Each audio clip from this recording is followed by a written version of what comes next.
Hello, good evening. Hello, friends. How are we all? It's been a while. Yeah. Yeah, it's been a while. It's been a hot minute. Yes, well, A minute. that's what happens when some of us decide to go find themselves or lose themselves. And, well, the Feywilds are a perfect place for that, I guess. So let's get this story back on the road, shall we? On the Peter Pan Road. Yes. Yeah. Well, there's no. Well, if there's a yellow brick road somewhere, it's probably covered up with forest and moss, at least here and hither. So, What do you hither. mean yellow brick? Different story. Is it? Is it really? Because I'm not saying one of you is missing a heart, another missing courage, and the last a mind, but Anna is. Well, no, we decided not to name your Pixie Toto.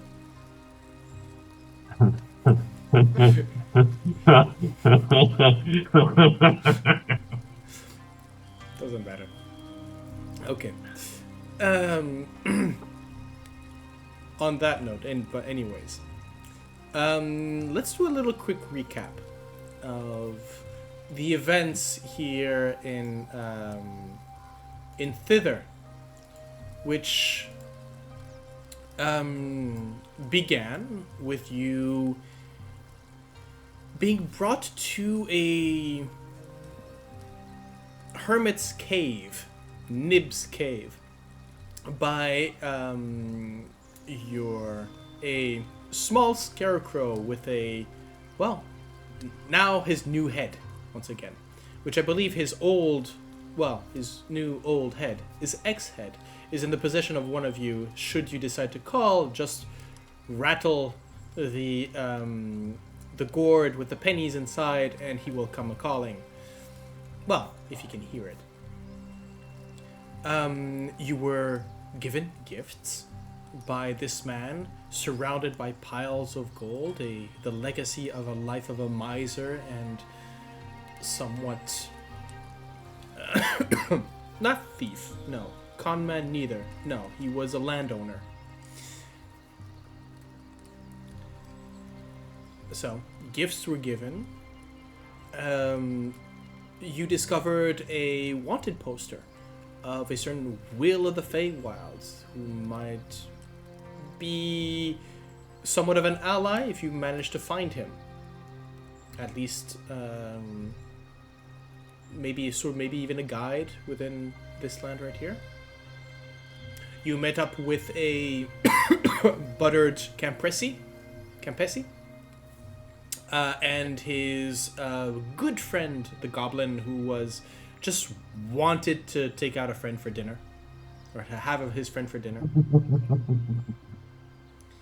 From then on, you went north, actually found Little Oak, and the gang of the Getaway Gang, so Will of the Feywild and the Getaway Gang, had a bit of a conversation, discovered that with them, you found the lost kitten.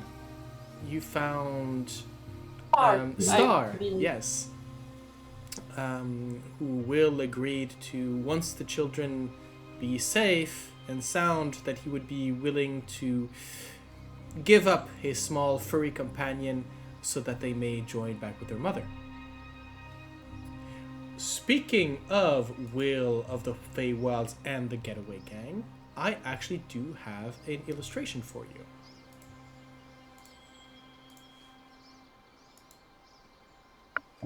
Good. Yes. So, to go back to, from left to right, so we have Will of the Feywild, so a gangly youth, about 8 years old, with what seems to be almost his cloak is sort of It looks like it used to be fairy wings, a bit like the ones that you wore at the carnival, except they seem to be diaphanous or almost made out of spider silk, as they seem to almost be falling apart in a way. We have a Bobby, a boisterous male dwarf growing his first whiskers. Zenor, a tenacious female orc, who apparently has been mostly doing most of the hunting for their little troop. And lastly, Sloane, a sarcastic ginger-haired female wood elf, who have been... And, of course, all of the others that are missing from this gang, as they are prisoners of the local hag. No.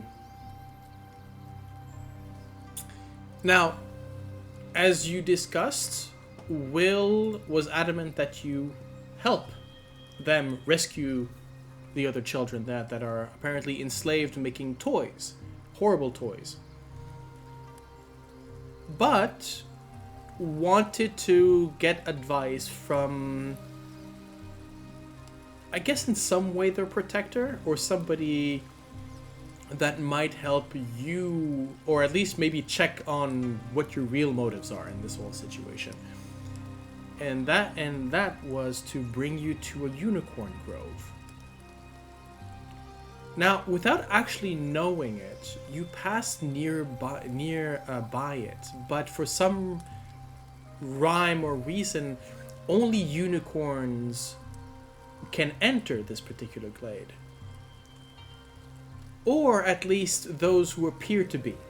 The enchantment apparently is vulnerable to trickery, as anyone donning a unicorn horn on their forehead or disguised as a unicorn may just waltz in as if they were one of them.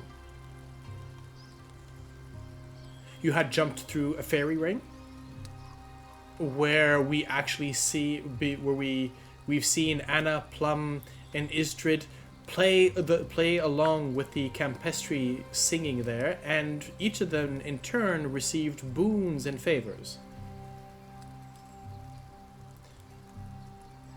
But now we find ourselves back into the woods. Will and his gang sort of opening the march for you for adults, let's call them that. Considering that, Will is barely in age to shave, or at least appears so. I don't think Ysdred would really appear like an adult, but yeah. No, but we are talking about people that they are all under 10, at least in appearance, because as you've been now walking with them for a small while in appearance you would give them maybe 8 or 9 years old, certainly pre-teens, they move with an experience that belies those years. They seem much more experienced, much wiser than they are. Almost, yes, adult in their way of doing things, even if the body doesn't follow.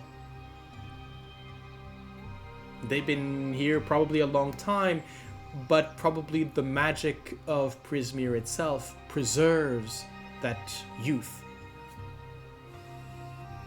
Maybe one of the reasons why the hags were so interested in this area.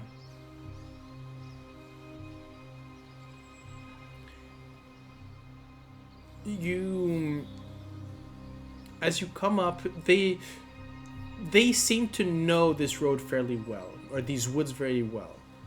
You rarely see them either be tripped up or second guess their way. They seem to be led by Zenor and Will on occasion. You find them actually able trackers in these woods.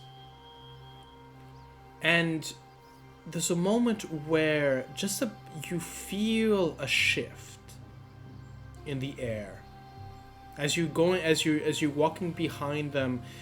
The Plum, Ysdred, you almost feel like something envelops you. Not in a bad way, but it's almost as if the shadows, the leaves, the dappled light hits you different.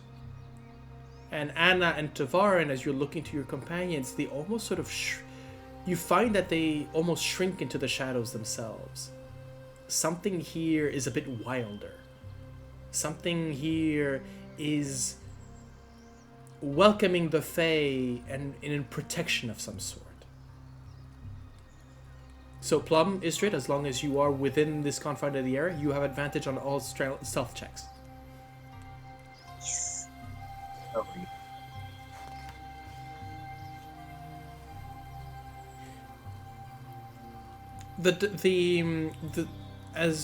The force itself, you can feel it sort of trying to. There's something in this aura. There's something in the air that seems to try and move in. Maybe you can feel that there's a moment where you want to turn away. As Will and the others are moving forward, you find sometimes your attention drawn to the side. It'd be easy to get lost here and get turned around. But Plum, Ysdred, I guess all four of you would recognize this as some sort of a Fae trick. A protection, right? Whereas any persons who would follow in would be turned away, finding themselves looking past their own footprints or going around in circles. But somehow, some why, that impression is shrugged off. And soon enough, as the canopy itself had grown a bit thicker, you see the edge of the forest, giving on to a small beach and a wide open lake. At the center of this lake, you can see it's about maybe 200 feet away across the water. You can see that there is a small island. Not much, just a rocky outcropping. And even just from here in the light, you can see that there is a large vask, right? Large iron pot, where you would light a bonfire or a signal flare.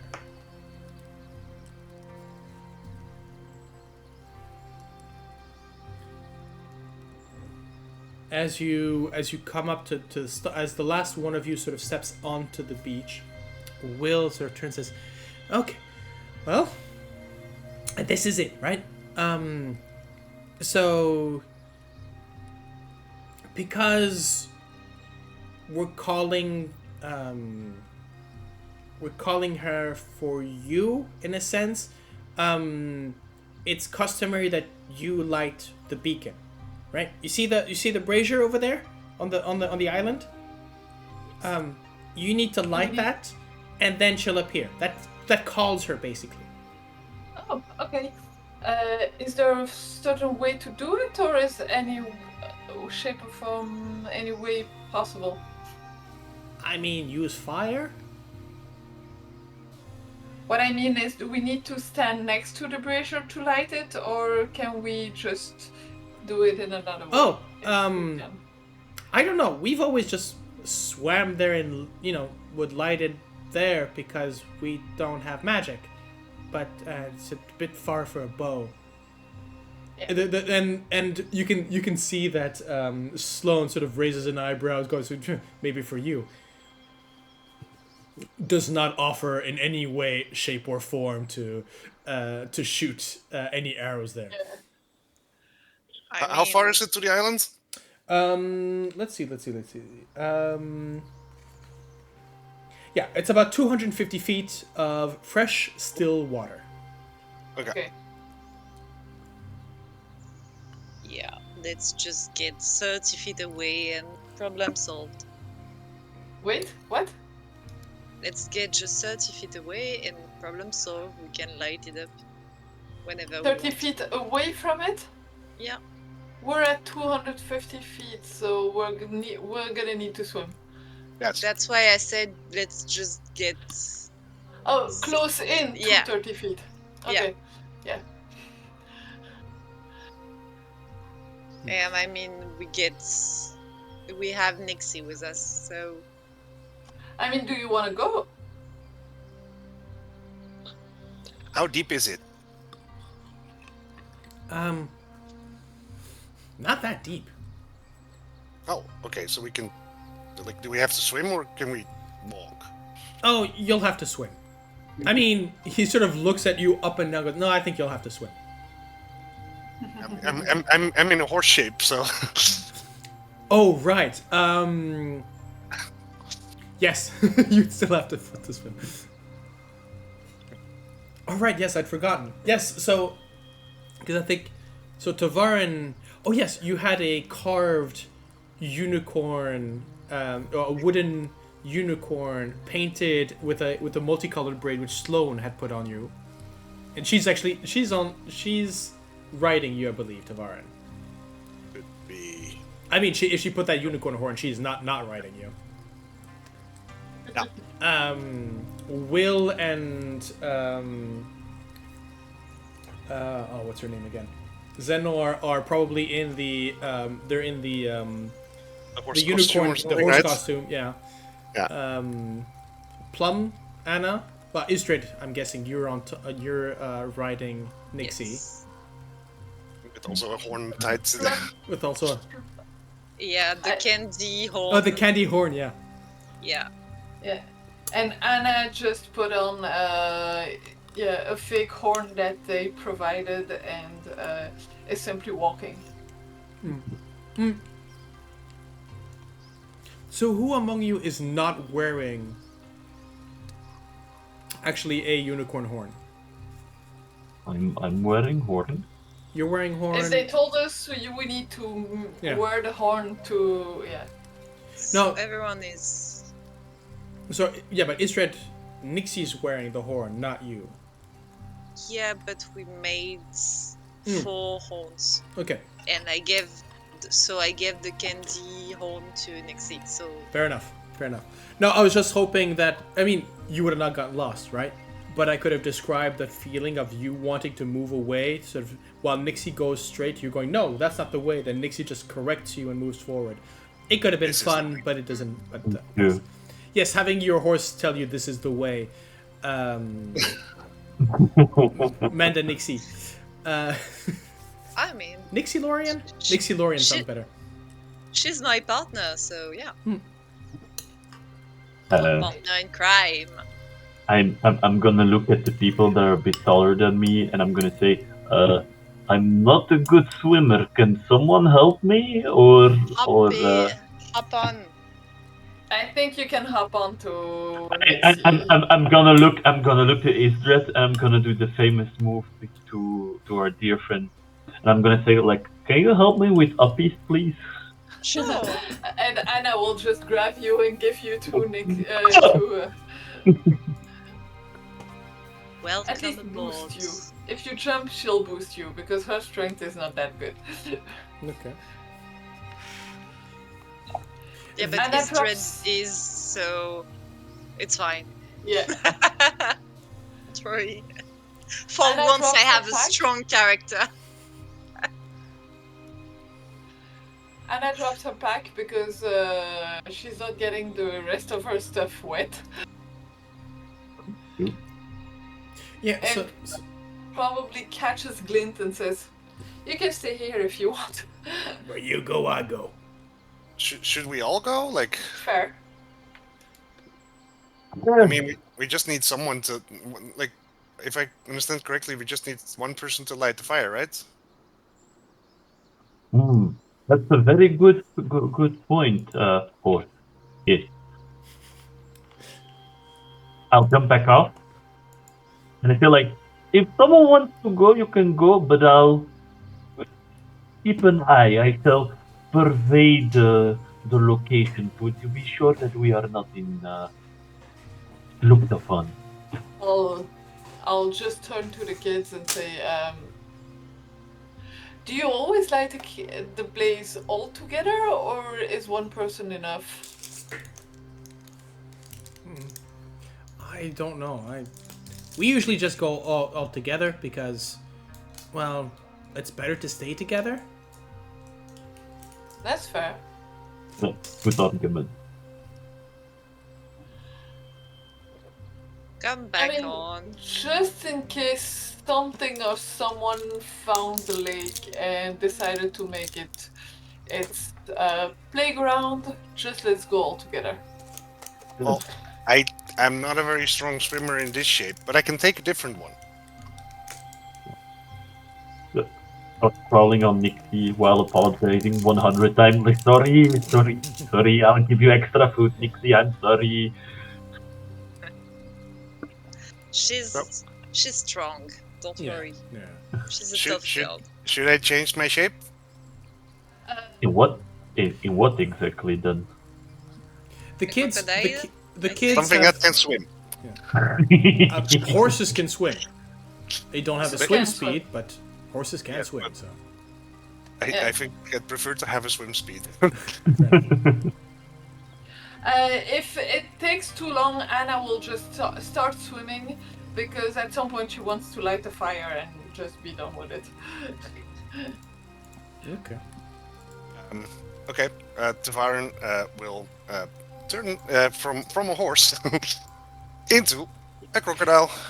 Oh. Does Okay. Nixie have a swim speed? It wouldn't make any Yes. sense if she doesn't. She's a Kirby. I think we did. We had has. this. Yes, Yeah. we had decided that she had a swim speed equivalent to her walking speed. Yeah. Okay. Cool. Right. Oh, Anna.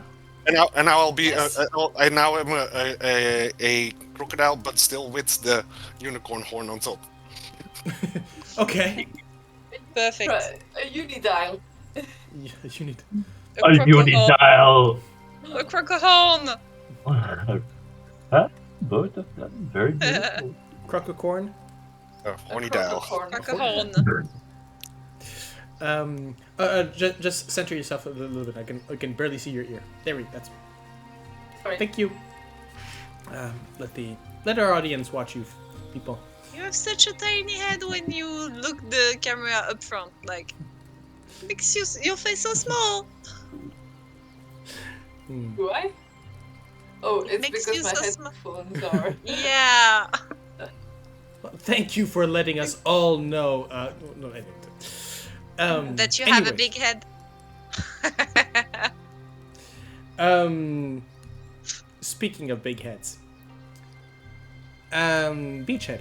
So, who is crossing? The four kids are basically going to stop at the shore. They're still sort of covered. Two of them are still covered with that unicorn costume, but it's very much going. We'll just wait here, basically. Yeah. And of course. So, which do all four of you decide to go to cross, or? Okay. It was a good argument, numbering strength in numbers. There's something about the air here that is. There's something about this particular lake, this particular clearing, that feels different from the forest. It feels clean in a way, where the air doesn't feel. There's none of the that warm sort of underbrush smell that you can have in deep forests. This is something fresh. There's almost no smell in the air, or at least nothing unpleasant. Tavaren has no active conditions.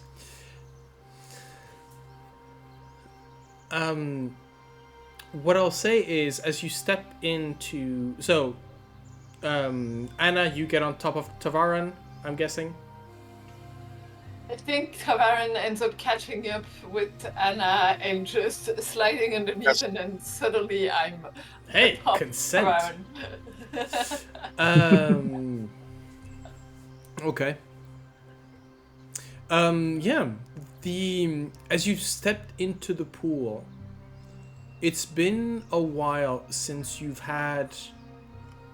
The water is cool but not cold. It is almost crystalline clear, and you can see around. You can see that the bottom. It's not that deep. It's about 10 feet, so it's about 3 meters deep. Not enough to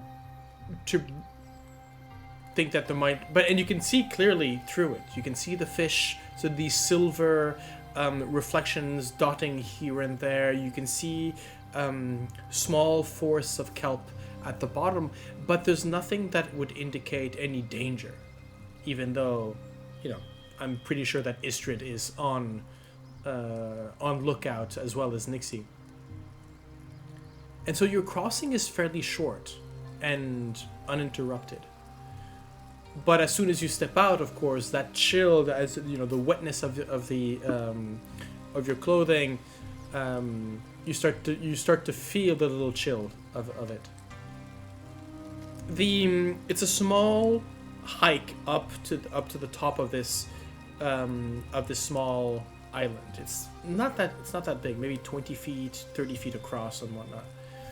And just above, as you're walking up, there's this small stone plateau, almost like it was cut from the top of a hill.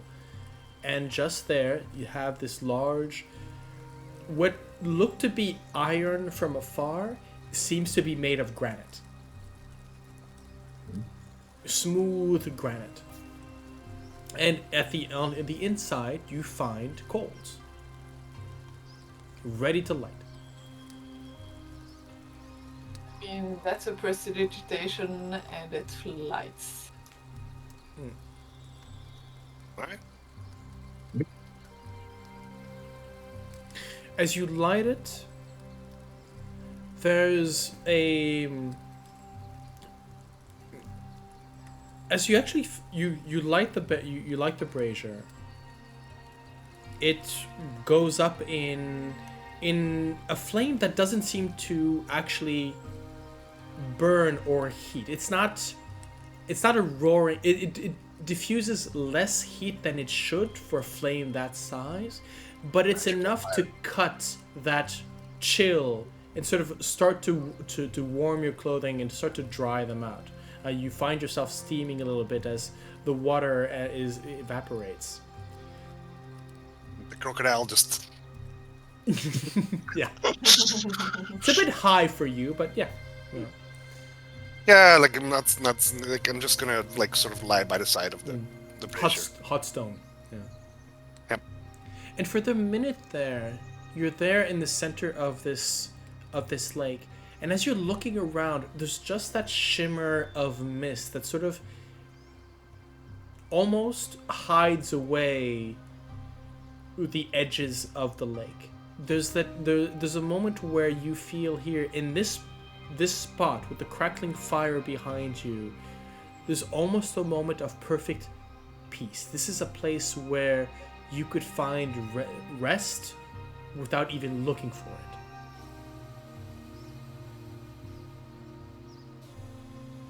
And then it takes about a minute where you can see on the beach opposed to you, where you had started, where you guessed the children are there hiding in the bushes, the mist sort of parts, and to reveal a white horse with a gleaming single horn on her brow, standing perfectly still, and despite the distance, knows that she's looking straight at you. Well, No. let's go back, I guess. I guess. Yeah, let's go back. is it? Could we power something when we arrive, or? I I look at the bow very Rocco. deeply. Okay, wait for me.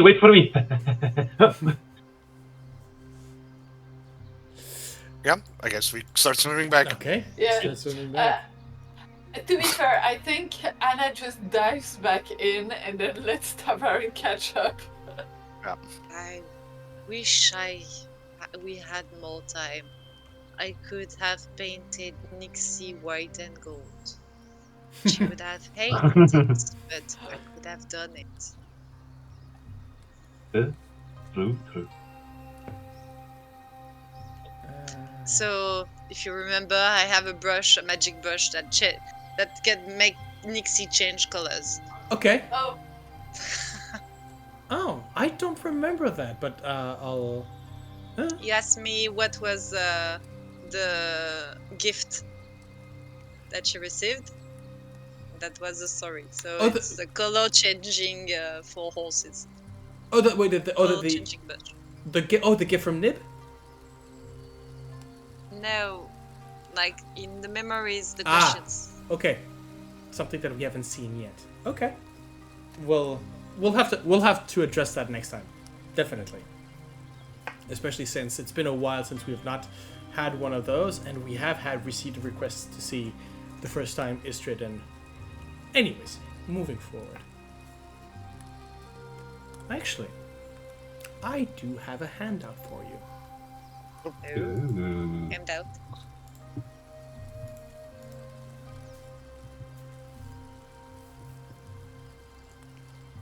Ooh. As you move through again for the second time, you recross the water. You can see the children sort of come out, and there's a conversation. It seems like a one-way conversation, as the children seem to be all talking. There's no, despite being, the surface of water transmitting sound, you can't hear what they're saying, but just by the way that they're moving, the way they're pointing your direction, you do realize that you are the subject of this conversation. And as you, and on occasion, the unicorn will turn towards you, sort of, almost to sort of acquiesce the subject being discussed. And as you just get up to the shoreline, all of you hear in your heads the voice of the unicorn. Greetings. I am Lamorna. And Will here tells me that you have offered him your help. Is that true? yes, we agreed on an exchange of services. Actually, a mutual help. Oh? Well, Will needed help to free the rest of his team, and it just so happens that we need a particular object in her lair, so we agreed to collaborate on that. So you're here to steal from the hag? And free children. Yes. Well, I mean, stealing is of course against the rules of hospitality. Were it that they would follow the laws themselves? Which I don't think is the case, since that object has already been stolen. That is also true.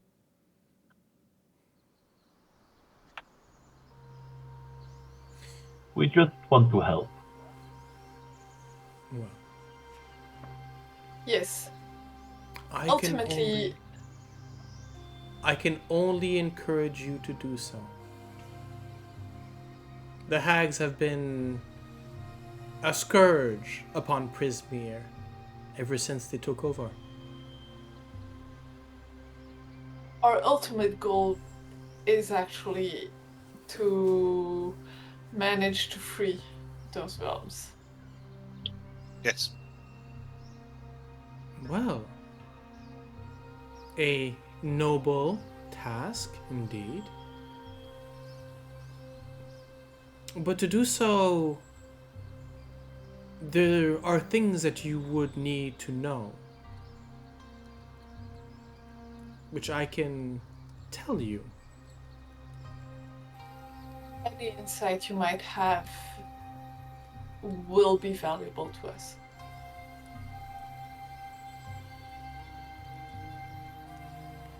To understand the present, one must look back. This domain, this Prismeer, was once ruled by the Archfey Zybilna, but usurped by her hag stepsisters, Scabatha Nightshade, Bavlorna Brightstraw, and Endelyn Moongrave. Zybilna was vainglorious and deceitful at times, but her magic kept Prismeer safe and isolated. Safe for children and their dreams. Unfortunately, the hags found a way to imprison Zybilna within her own palace, within her own time. And they did so using a unicorn's horn. The horn of my mate, Eidolon. As she does this, as she says this, you can see she turns her attention to the shoreline. And there you see, almost sort of echoing to her words, a watery figure of a male unicorn appearing. Take a picture. They stole his horn and used its magic to imprison her within her stronghold, the Palace of Heart's Desire. Who stole the horn? The hags, the three The hags. sisters.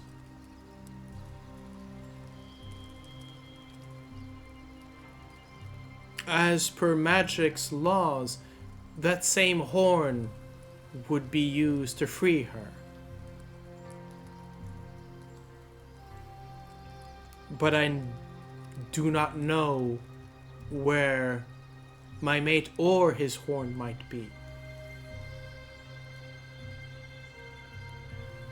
But they would be here in Prismeer, and most likely within the hag's possession or their minions. So be aware should you go looking through their things.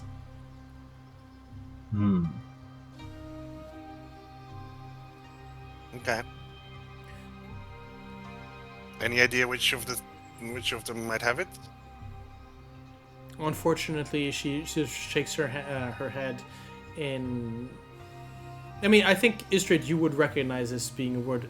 This is definitely... There's a sentiment of regret going through the traits, you know, sort of, and sort of a bit of nervousness going about her body language. Okay. All I know is Eidolon still lives. I would have felt his passing if it had happened. Okay, that's good. Do you know anything about how his horn is used to imprison Zybilna, so that we might help in doing it? Come across it by any chance? I am no sorcerer, nor witch, nor hag. So I do not know how my beloved's horn was used. All I know that it was. But I am sure that those secrets are kept somewhere. The palace had an extensive library on its second floor. Maybe there you could find a clue as to how to break the enchantment. Zybylna's palace, Yes. which is currently Frozen, right? unreachable. Well, Yeah, it's gonna be a challenge.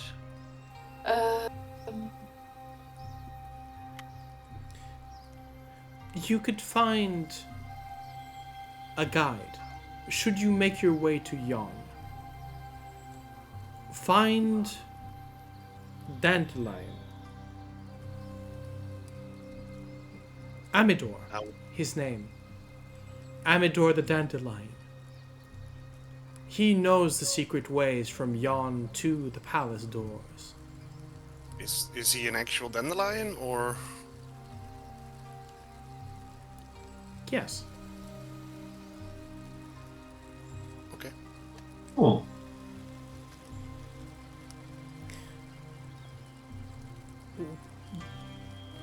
During her reign, no one could enter the palace without an explicit invitation from Zybylna, but her being neutralized, I am unsure if those restrictions still apply.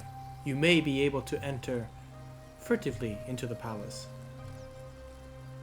And so dandelion is in Yon. And In Yon, yes. Bjorn. Okay. So his name was Amidor, Amidor. Amidor the Dandelion. yes. There's one problem though. We don't know how to get to Yon. Well, you will have to find a guide from here to there, or from thither to Yon. Or from hither to Yon, because we first need to bring something to the other hag. I would not know. Okay. Maybe.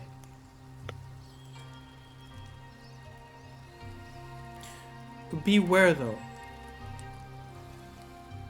There is one guardian of sorts. A large creature which sometimes can be seen riding overhead this forest. That makes the palace its lair. The Jabberwock. Oh no, we need the vorpal blades. It probably doesn't ring a bell for Plum, probably, as being a carny, hearing weird stories and stuff like that. Anyone can make me either a history or arcana check. Let's do this. A 90. 18. History or Plum. Arcana? Yes.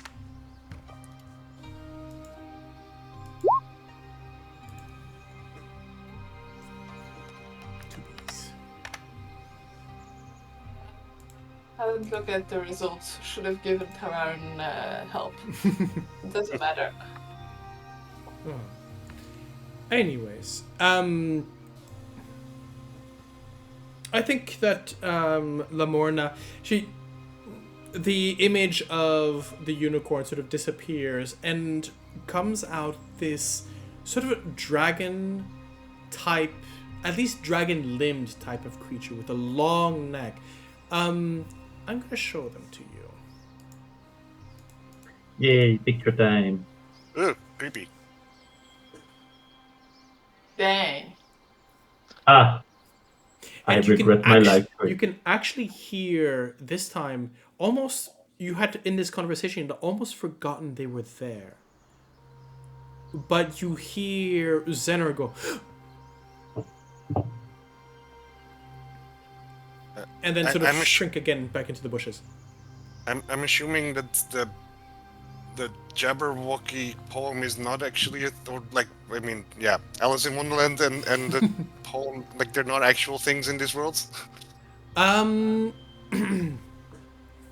do not know yet. But I am going to say most probably there's a lot of Alice in Wonderland in this. I believe somewhere there's a cookie and a bottle that are eat me, drink me. So, you know what? Well, that's just Tavaren, Easter eggs. You know what? Yes, sure, but if you can find me and recite me the poem, that will be considered your. I will take your crit into consideration and say that you know that to be true. I mean, I can definitely find it. Yeah, go ahead, find it. Yeah. But it's a long poem, so. True. Yeah, and it's a lot of it's gibberish. a gibberish poem. So yeah. Yes. 'Twas Brillig and the slithy tobes. Yeah. The gyre and gimbal in the wabe.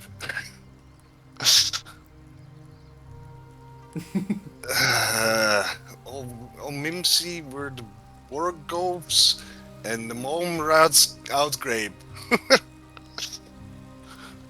I mean, it makes sense to me, but then again, I've been reading the scenario, so.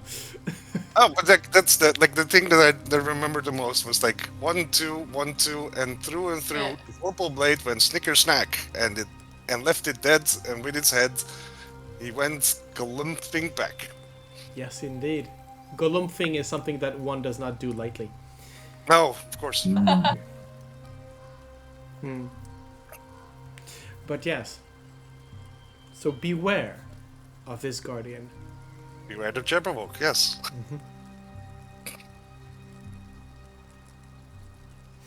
The Jabberwocky, is it some kind of Wookiee? It's a poem. I mean, it's got the it doesn't have the fur, but it does have the face of a Wookiee. Anyways, I'm gonna get. Does it obey the hags, or is it just preying on and using the realms since there's no one to defend them? Dangerous as it is, I do not believe it was ever under anyone's control. Okay. But the hags do pamper it, flatter it, manipulate it to do their bidding. But a creature this savage is never tame.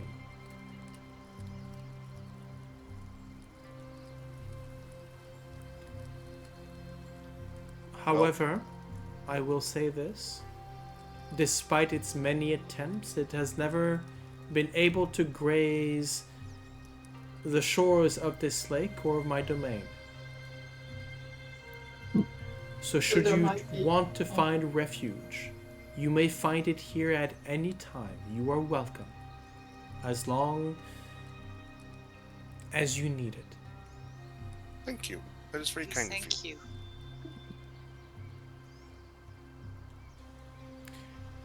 There's do you have any more questions? Do you have any? Anna would, since it was unicorns who gave us the first clues to our lost things, mention it. So she would ask the unicorn if she would happen to have any We've all here in our group, and that is part of the reason we accepted this mission. We've all lost something that we need to find within those realms. Would you happen to have any idea or clue that might help us in our mission? Maybe a weakness? We know that no, not Sibylla. Fuck. Vavlorna? Vavlorna has a weakness to withershins.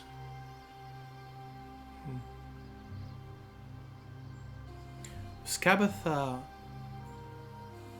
will not remember the first creature she sees upon waking, nor will ever be able to hold them to memory until the next day. It's upon waking. The first Wait. creature that she sees upon waking. Okay.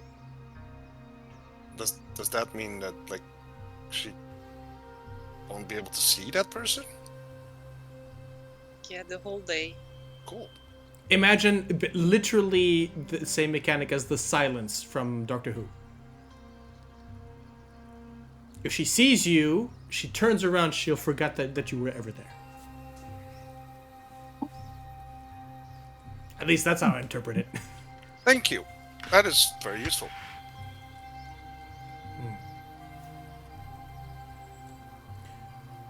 As for what you have lost, Prismeer has always been a land where lost things are found. Be they trinkets or children. That is why Zybilna set her sights upon this land, was to protect them in such a way. If you have lost things, they will be here. If they are precious, then most likely you will find them in the hag's possession. But be wary, they are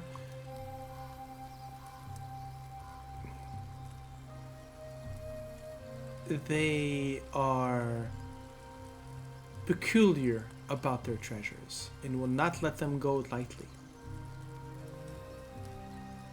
Yeah, figured. And while they are creatures of Fae, and any dealings with them will be kept by their nature, remember that hags are masters of the written word and will obey spirit or letter however they may see fit to their benefit. Right.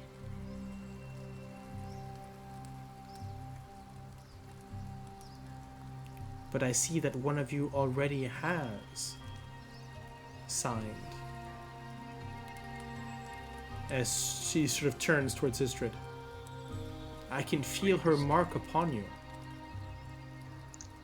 Well, I guess I have to retrieve something that was lost.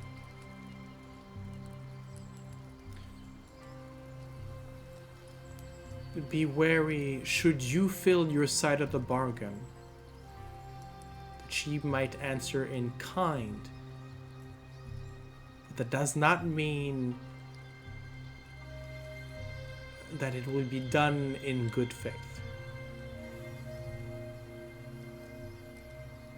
Well, if she doesn't keep to her bargain, then there's going to be some... Oh, she Strong will words. keep to the bargain in the way where the bargain is seen by her. Remember that. Thank you. If you wish to rest here upon my shores, you are most welcome. Actually, Sounds wonderful, but sadly we do have a bit of a issue with the timer on the quest from... of course, I understand. And I think that's when all of you, who here has a... Well, no, first of all, I think Ysdred, you still have that whip, correct? Yes. That whip, Uh-oh. you feel there's a vibration. It's not... No. I guess this is where things get tricky, word-wise. So that whip of yours protects you and warns you of any threat against you four and your potential allies, correct? Yes. So I guess, would you have known Lamorna long enough to consider her an ally? He's been helpful. Because Since she's given advice on something very personal for Ysdred, she might come under that umbrella. Sure. Then what I will have all of you do is roll me initiative. Okay. Remember to select your tokens. Don't forget Oh, to that select has your been a while. tokens. Sure. Been a while. Thank you. Oh, Initiative. I'm distracted. I'm on it. Yeah. Wow. Okay. Oh wow. See, that's a true Thunderstaff yet again. First initiative, baby. Right. Well, let's do this. Let's move to a different music, shall we? Let's put a little bit more.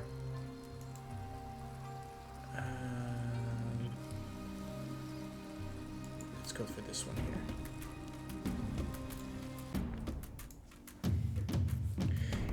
As you're talking with the unicorn, and the conversation is sort of winding down. I think that Anna, you're probably most likely because you're the closest. You can see there's the rock next to you, that the shade of it, and you can just see that the shade just slightly moves as you detect the presence of somebody very well hidden. Just a cloak and a small improvised wooden horn stuck into the horn of it. Preparing the flash of a dagger, that metallic glint, as he throws an attack to the as he basically launches an attack against the unicorn. And there we go. A 12 is going to be just enough to hit, so that's 4 piercing. No, actually, that's going to be an extra 5, so 9. As this little guy appears. Does that work? Let's see. As Zarak makes an appearance. This little guy right here. He has more initiative than Anna. He basically has a surprise round, as in he it's the fact that he attacks that launches the whole thing. So he basically gets a free attack. However, now it is definitely your turn with everybody. So Anna, start him off. Yeah. I will also say that Will sees this and the kids, and they basically scatter into the woods. They are considered non-combatants. They are out of there. All right. Let's. I'll move him up here so that he actually has line of sight. Where is he? He is right behind the rock. All right.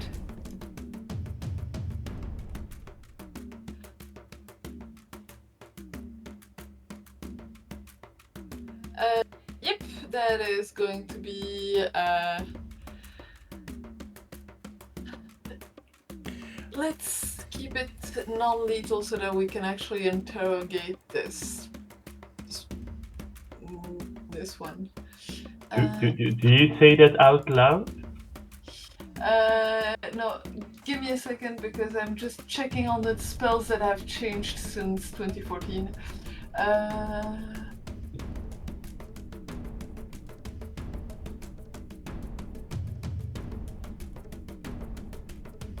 All right, and I am able to see him, right? Yes. All right. I'll give him half cover, so +2 AC, but you can see him. I've got spell sniper, so it doesn't matter anyways. Sure. Okay. Anna will look at him, say, "That's not nice." But then again, when have we heard about gnomes being nice? No, some very nice gnomes. Yes, exactly. Yeah, right. Okay. Tasha Have said, you heard about the one about a gnome entering a tavern? And I'll just. Tasha's hideous laughter. Wisdom 14. Wisdom 14. Okay. That's a 15. I hate that. As you, pretty much he doesn't really sort of turn in your direction. And sort of again you can see he's preparing his knives again for the And I'll bonus action prepare a magic stone. Okay. Ysdred, you're up. Okay, so Ysdred is gonna move in front of the unicorn, Mm-hmm. shield up, and she'll cast command, and she's gonna say approach. Okay. So that is a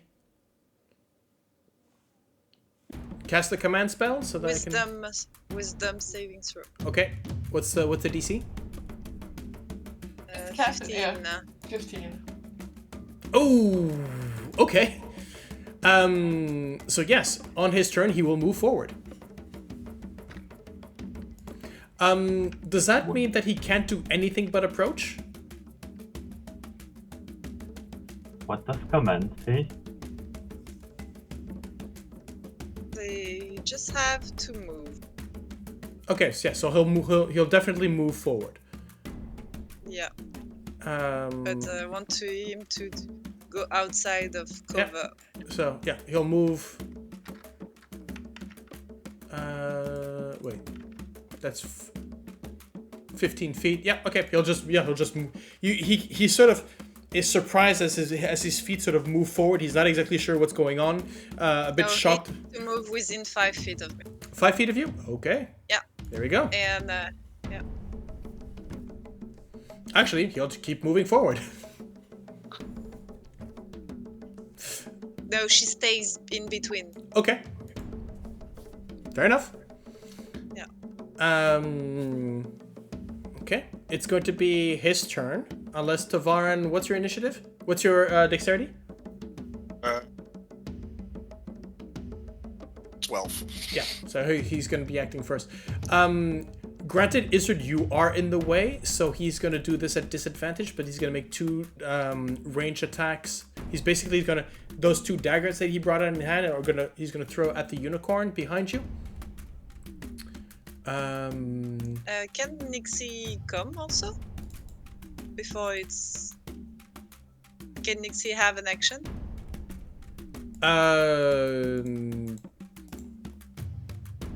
Are you... Wait, how's it... I think it's a bonus action for you to activate Nixie. Well, to activate Nixie. Yeah, I didn't do a no bonus action. Okay. Please remind me.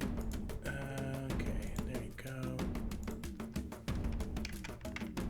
17. Okay, there we go. So what does Nixie do? Q. I want Nixie to... I don't know if Nixie has enough movement, but... Nixie has 60 to movement. charge. Yeah, well, either to charge or to bite. Attack, basically. Okay.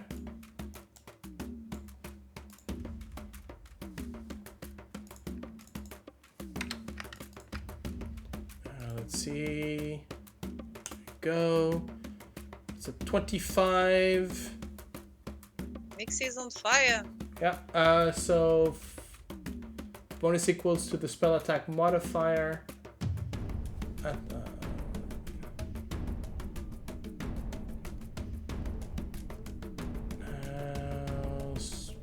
attack modifier.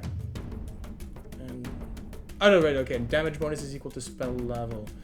Right. Okay. So that's gonna be 5 damage on him. Okay. Right, now it's gonna be his turn. He's still going to try and basically hit the unicorn. Right, so that so despite him being he's a small fellow, he looks like he's about, while he does have sort of orcish features to his face with the tusks and the green skin, he's got the height and stature of a dwarf. Sort of crossbreed between sort of half dwarf, half orc. So he sort of basically just ducks down, and again, just winding his arms back, throws the dagger from each side, and they almost curve around you, Ysdred, as they hit the Lamorna behind you. So that's a total of 20 damage. Fuck.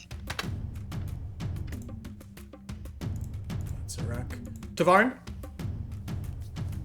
I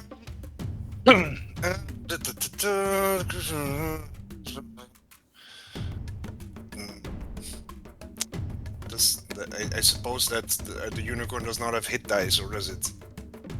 Unicorn does have hit dice. Okay. Because this is still a 2014 unicorn. Oh, okay.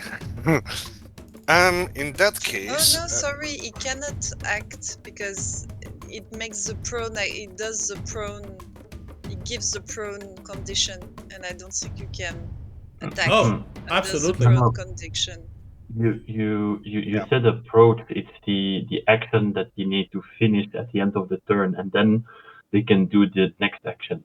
Yeah, if you had said kneel or get on the ground, well, or then it was prone, like you said. Yeah. Okay. It's very specific to the wording. I had that problem with Heinrich also. Okay. Besides, being prone does not prevent you from attacking. It just says that you do it with disadvantage. Okay. Right? If you had said was already, so yeah, doesn't change anything anyway. yeah, exactly. Fair enough. But it does mean that Nixie could get to him, or so not a wasted action. Plus, he was fairly lucky on his shots. So yeah, Tavaren, you were saying. Yes. So, let's see.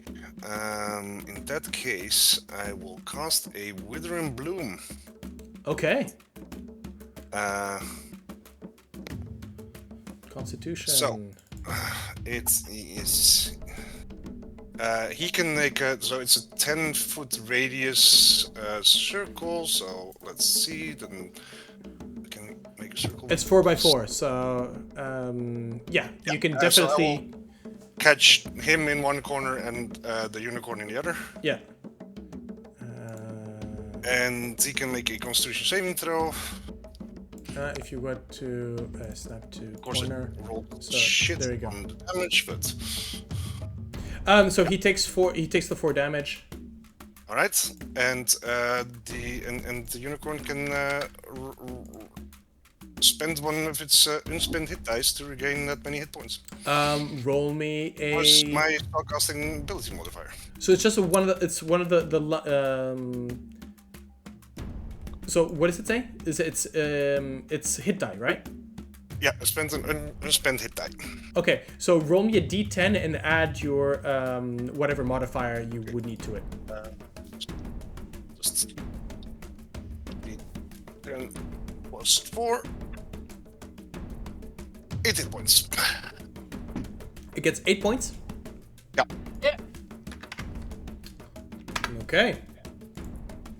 As well, we get to its turn now. The unicorn sort of turns towards you, Tavaren. There's a nod of thanks, but then it just basically snaps out. It just teleports.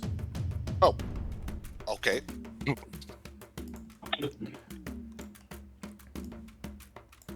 And the same way, you have Zarak, who's already sort of reaching for another pair of daggers at his side, and he's going, crap! I didn't know they could do that. And sort of almost is dejected. Both blades in his hand. Yeah, well, also, I would like Oh, to, why would... Oh, sorry. There we my go. bonus action, I will cast a Spirit Totem. Okay. Bear Totem. Okay, bring it So, on the map. Yes. And I believe, Plum, it's going to be your turn after this. I know how I can reply on what you said. I'm gonna follow that up. Mm-hmm. So, everyone gets 5 plus your Druid level, so it's 10 temporary hit points, including Ooh. the unicorn, of course, but that one is gone now. So, Okay. Okay. oh wait, I have 2 of them. So, at the moment that he's saying, crap, I didn't know that, you see Plum turning to Anna with a look of like hurt or capture. So I'm gonna look at Anna with a look of like last time. I'm gonna look at her like hurt or capture.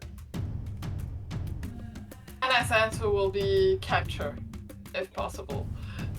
So I'm gonna run with my 50 feet. I'm gonna run towards the body.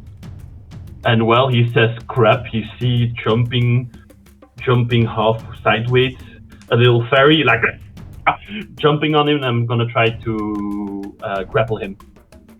Okay, make me... I keep forgetting what the new rules for grappling are. I think it's just making an unarmed attack, I think? Wait, grapple. The target must succeed on a strength/dex. It chooses with saving throw, DC 8 plus proficiency bonus plus strength. Okay, alright. Okay, so you don't have to do anything. He needs to roll. So what's the difficulty? My proficiency bonus is a +3, so 11, and my strength is a +4, so it's a DC 15, please. That is going to be a 19 dexterity saving, dexterity check. A second.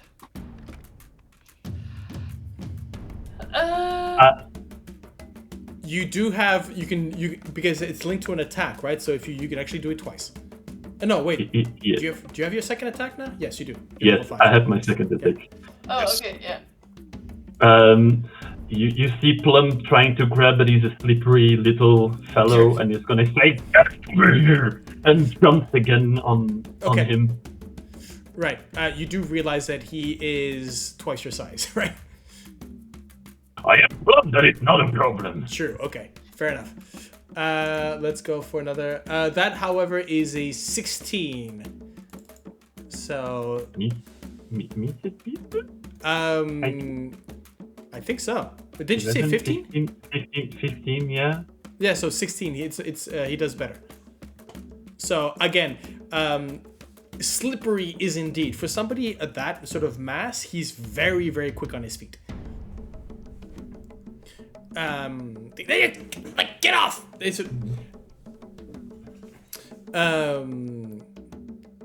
Yeah, no, he's not prone. Just get off! And Anna, back at the turn, it is you.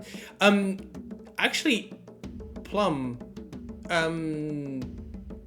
if you, Anna, make me an insight check. At the top of your turn, make me an insight check. Yep. Okay. Not exceptional. Okay. Thank you. Your turn. Yep. You see Plum is trying to bite his ankles just because of the stuff.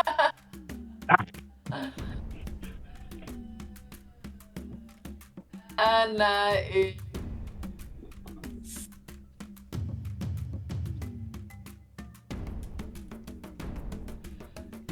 just gonna whistle, and as the whistle becomes an aura of magic that emanates from her, that is going to become a spiral around the little guy. She casts Vortex Warp. Okay. DC 14 Constitution saving throw. That's a 17. Shit. And I'm He's the only good. one with silvery barbs, and I can't. I can't use it as a reaction, right? Technically, yeah, no, you can. Yes, You you can. can. Because that's 2 spells in 1 turn. How does that work? One of them Isn't needs to be a bonus action. Yeah, there's Yeah. You know what? I think Up until your now, main your main spell needs to be a bonus action, Yeah. no, and then your cantrip can be a full action, something like that. there's the wording is that I think you can only have one leveled spell per turn. For now, I'll allow the silvery barbs if you wish. So I will spend that silvery barbs because I love having you spell those spell slots. And I will roll a d20. This is Constitution, so he adds a +3 to this. So he needs to make a 13. That's a 5. Oh, and by the way, Ysdred, you've got advantage on your next turn. And he's gonna find himself just over here in the water. Okay, Well, over here, actually. How far can you move him? 90 feet. Yeah, okay, yeah. Definitely more than enough. So 35 feet in this direction. Yep. And splash. I will actually give him the prone condition as he lands on the water because I believe it's at the surface, so then he just falls through. Yeah. So yes, he is prone.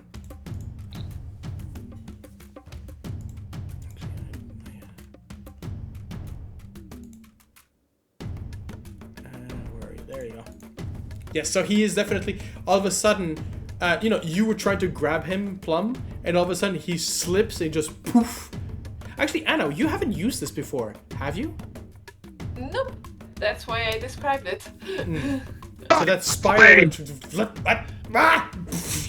there's a splash near you, Tavaren, as this, I believe the term is cork, sort of falls, and you can just see his face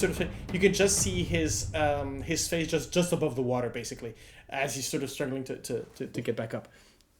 My question is, Tavaren, have you taken your human form again, or are you still in crocodile form? I can't just cast spells in Yeah, right. Ysdred, this would be for you. Okay. I mean, that's a gift to Nixie, right? Yeah, mostly. I think Nixie will cut his potential retreat while Ysdred will be coming at him. To be fully honest, he doesn't look like a very good swimmer. Perfect. Let's just have him between the teeth of Nixie while Ysdred is coming for him. Okay, you wanna act first, or you want Nixie to act first? Nixie to act first and go behind and grab him by behind. Yeah, not a problem. And while Ysdred is going to come at him, and can I do something? I'd like to... I don't know if it's possible. It's one of my, usage of spells. Okay. I can beacon Earth with elementalism, which means I can dust something. Can I dust his face so he's blind for one turn? Or at least buzzed. So those utility spells are normally not used in combat. Just because, and technically blind is a spell as well. But I'll say this. If you want to do the reverse help action, which is you use that spell to give him disadvantage on his next attack, for example, or anything else, as in the opposite of the help action, I'll allow that. Yeah. But blind, that's something different. Yeah, maybe not blind. I didn't really expect that, but so he can't do really lots of small things. Yeah, okay. You're just piling on the disadvantage, whereas, I like it. I'll allow that. He's flanked and disadvantage. He's flanked, prone, he's got stuff in his eye, he's got gunk in his eyes. Guys, keep going. Go ahead. And she's just gonna say surrender, or you'll have a rough time.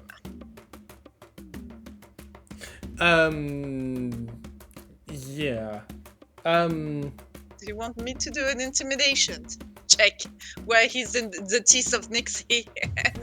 Sure. I mean, Nixie hasn't made an attack yet, so. She did. No. She flanked, but she didn't make an attack. This round, but the previous turn she did. Sure, but doesn't mean that Zarek is in Nixie's teeth right now. True.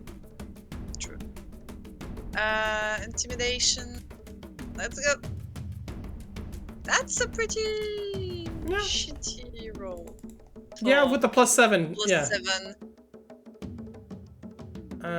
Actually, no, I'm not gonna roll that on the board. Okay. Right, Nixie, I'm guessing Nixie's gonna make an attack? Yeah. Okay.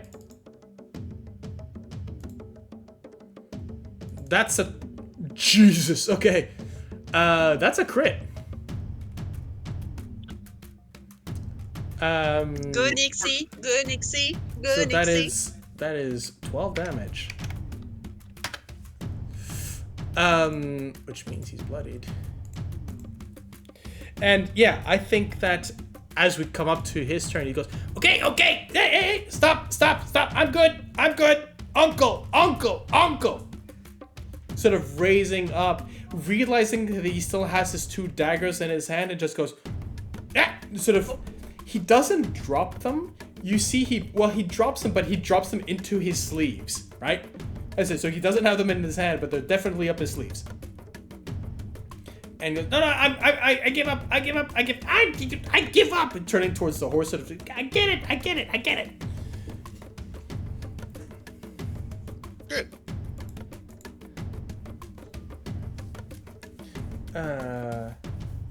Does that mean we get out of initiative?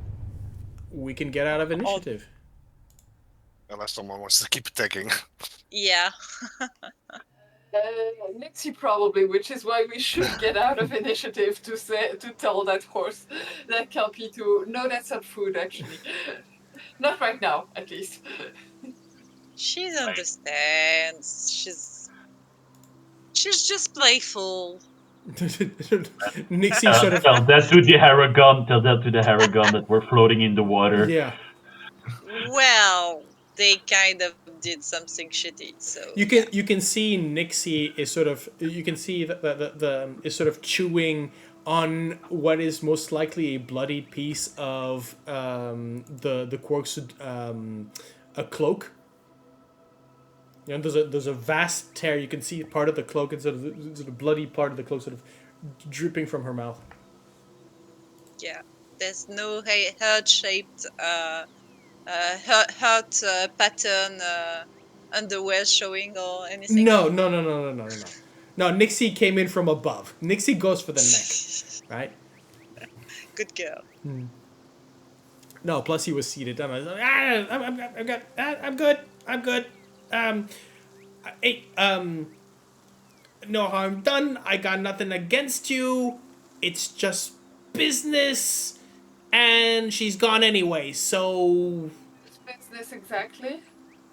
Yes. What is your business? Also, get him out of the water. Get out of the water. No.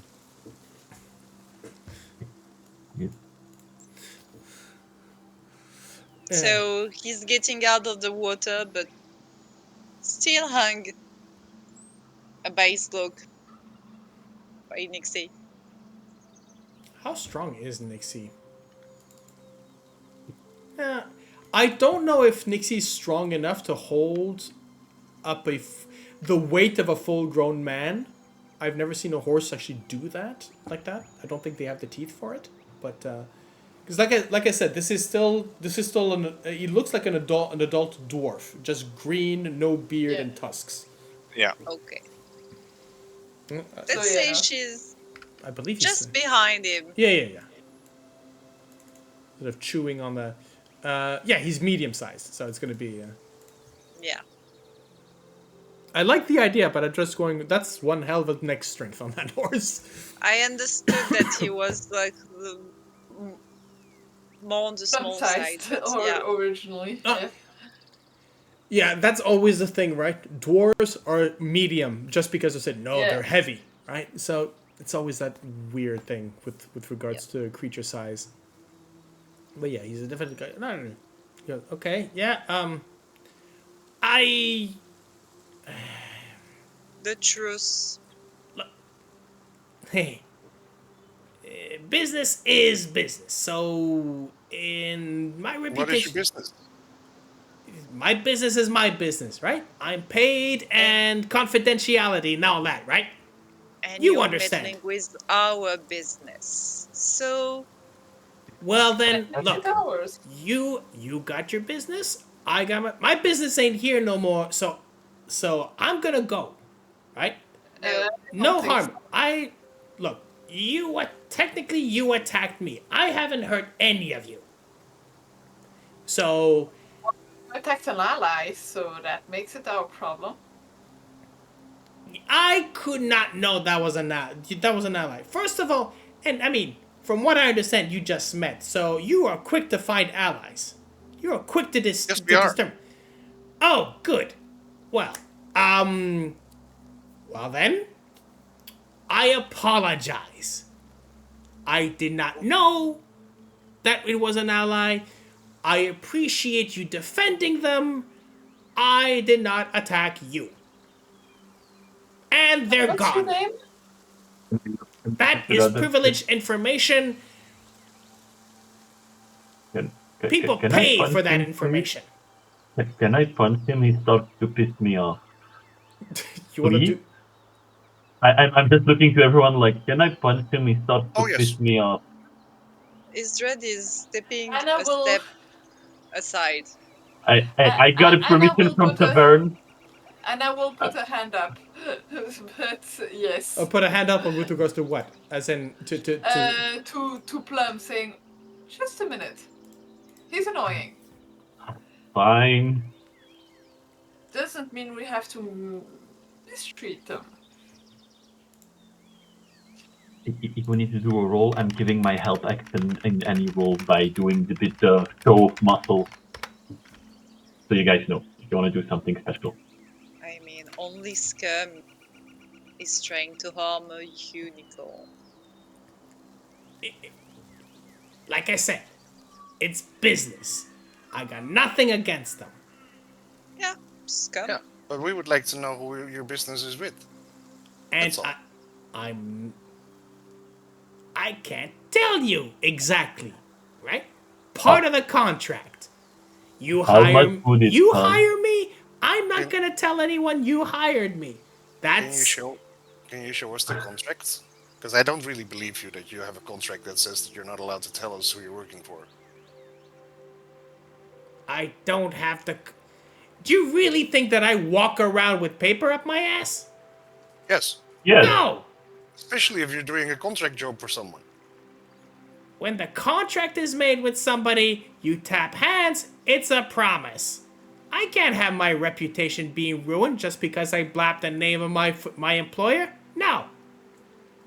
Plus, How much I don't want that name of that employer to be known, if you know what I mean. If he learns that I told his name to a bunch of strangers and failed, yeah, that's I'm never gonna work for him again or breathe. So no. Thing. So him. Please? So not a hack. No. No. No! Not a hag! How much would it cost to convince you to divulge the information? If you want to be professional, How much you is your got? life worth? How much is your life worth?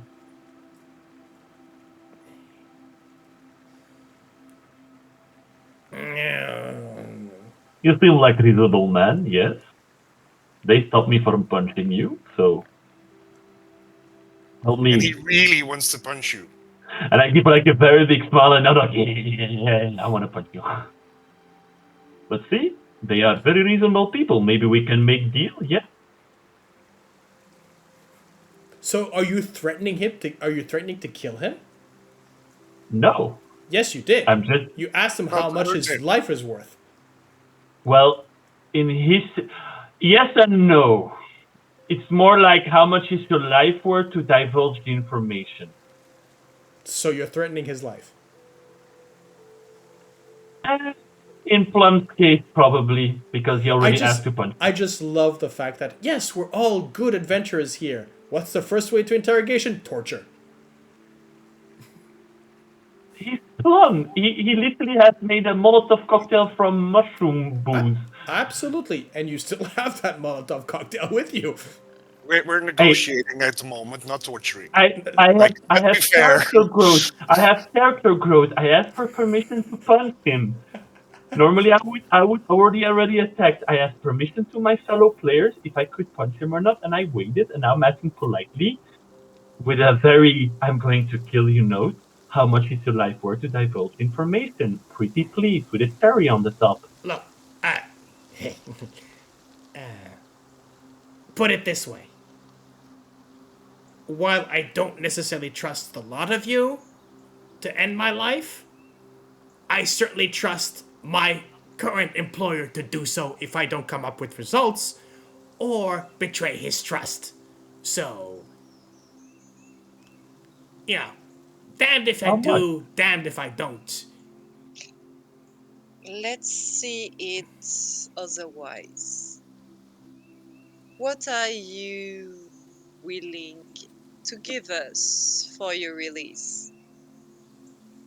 Because we have something that you do not have, which is your release. Something that you need. So let's do business. What do you offer? What do I offer? Yes. By the way, have any of you, in any shape or form, before I roll for initiative, restrained him in any way? No, we I didn't. haven't heard anything with regards to that. No, we didn't say that. Okay. Yeah, okay. So either I assumed Ysdred had him in her hands and under control, or Anna would have taken care of that. But I assumed he was still very much restrained by Ysdred. Not restrained, control between Nixie and Ysdred. Yeah, which is not but restrained, not so... a restraint. Yes. It's between the five of us. Yeah, but that's nothing if he decides to use his daggers again, and those daggers hurt. So Anna would have grabbed a rope in her bag that's conveniently next to her and started saying, nothing personal, but I don't trust those daggers of you, and tie him up. Okay. I think that's the moment, right? You go to grab his arms, and at that point, he sort of retracts, and this is where he's going to take his turn. So I'm going to ask all of you to roll for initiative. This is not done. Actually, this is going to be done with disadvantage because you are not in danger, but he is going to bolt. No, that's not it. There we go. Okay. Wow, Ysdred at disadvantage. That's an 18. Okay, what's your? I'm not. Yeah. Well, if initiative is at disadvantage, yes, I am at 18. That's an 18. What's your? That's an 11 for me. Yeah, but sorry. No worries. I'm just DC looking to see if 16. anybody had beaten in 18. So Ysdred. Ysdred, but I believe he has a great. What's your dexterity? 12? No, 14. 14. Yeah, he's got a 16. So he's gonna act first. So basically, he's gonna do the full disengage as an action, dash as a bonus action, and then his movement. So he's gonna basically do a full 60 feet. Oh, that's okay. That's 30. And then another 30. As he basically sort of sprints away. And Anna, you're just literally caught. You have the rope or whatever the restraints. You go to him and he just goes, no, and that's moves away. Clearly, the threat of you basically restraining him was enough to say, okay, I'm not. This is gone.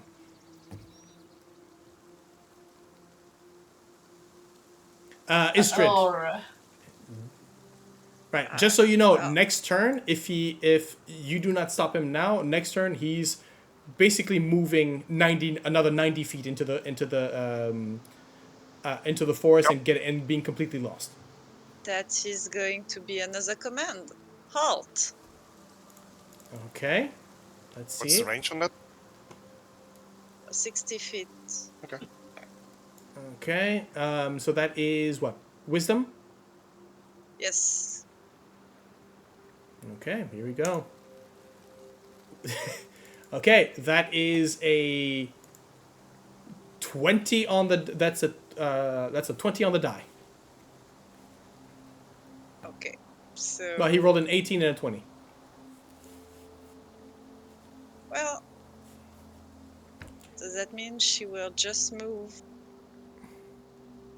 I don't remember how many squares I can move. You can move up to 30 feet, so 6 squares. Thanks. Anna? And Nixie, Nixie can dash. oh, Tavaren, you didn't roll. I did. Oh, you did. 17. You're was not in 17. the initiative order. Oh, weird. I gotcha. Maybe I didn't have my character clicked or something. And Nixie will dash. Okay. Yeah. Okay, actually, Nixie has a movement of 60. So technically, yeah, can move up and even do something. Catches up, yeah. Yeah, a charge. Okay. Make the attack.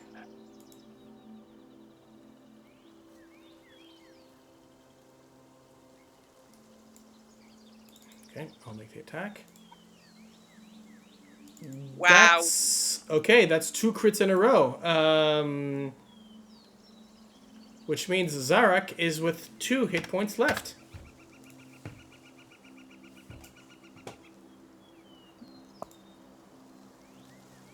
Tavaren. Yes. So I will. Let's see. That's the range on that. I do need to move a bit, I think. 60 feet. So let's see. Yeah, I need to move a bit. Come on. Okay, I will move up to here, and then I will summon.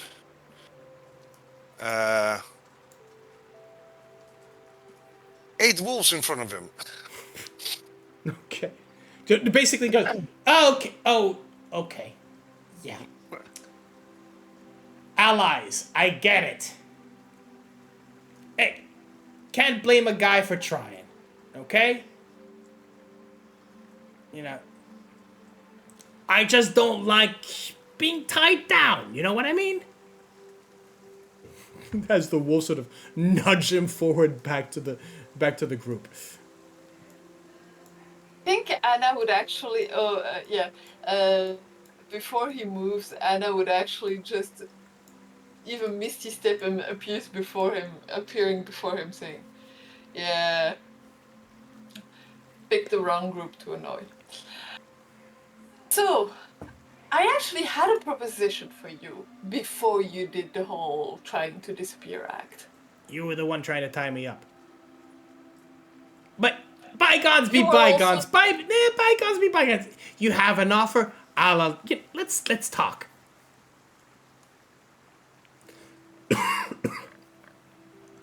You know the realm here.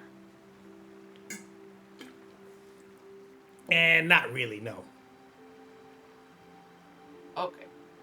Oh, you're not from here? No. You Neither know are we. I gathered as much. How much of our discussion with the unicorn did you actually hear?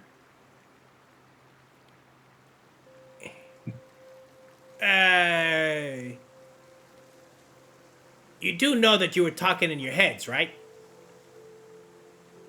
Oh yeah, right. The unicorns are telepathic, and we did the whole conversation telepathically. My bad. He might have, or if you had spoken, he might have heard your end of the conversation, but certainly not what the unicorn was saying. Okay.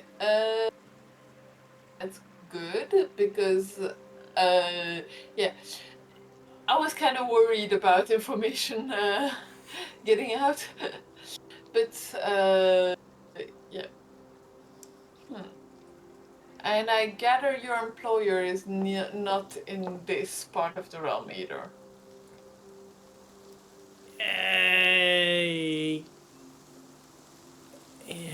Look,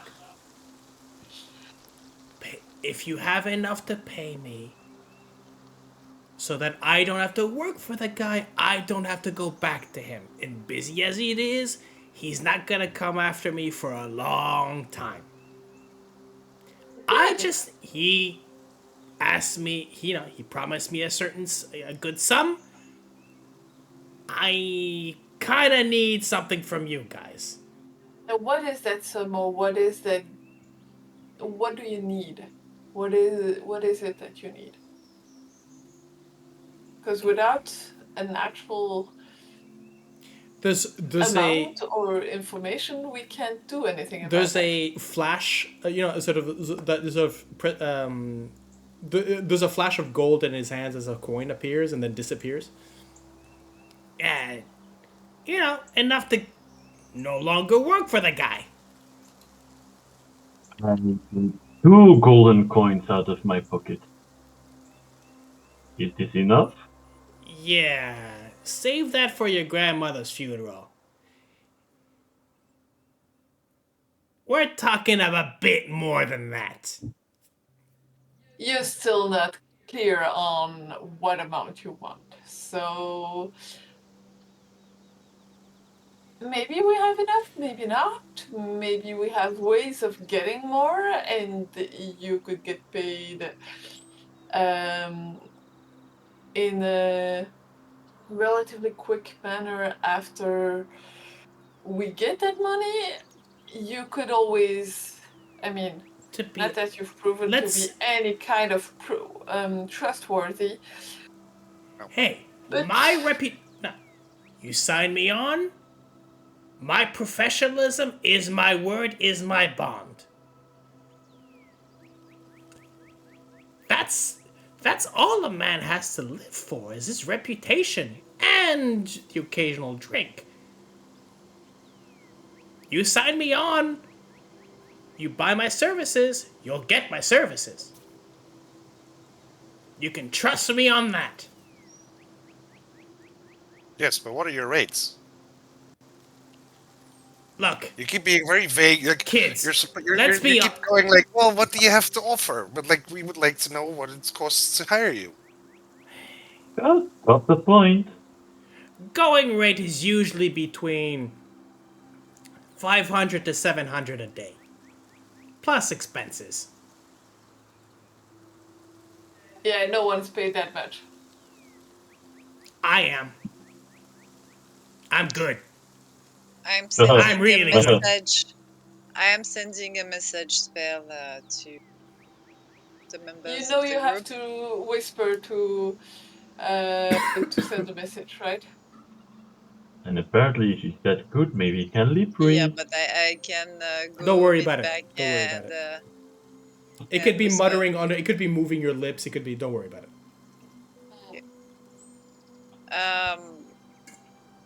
I think we got plenty of gold with the objects made. Where are you whispering to?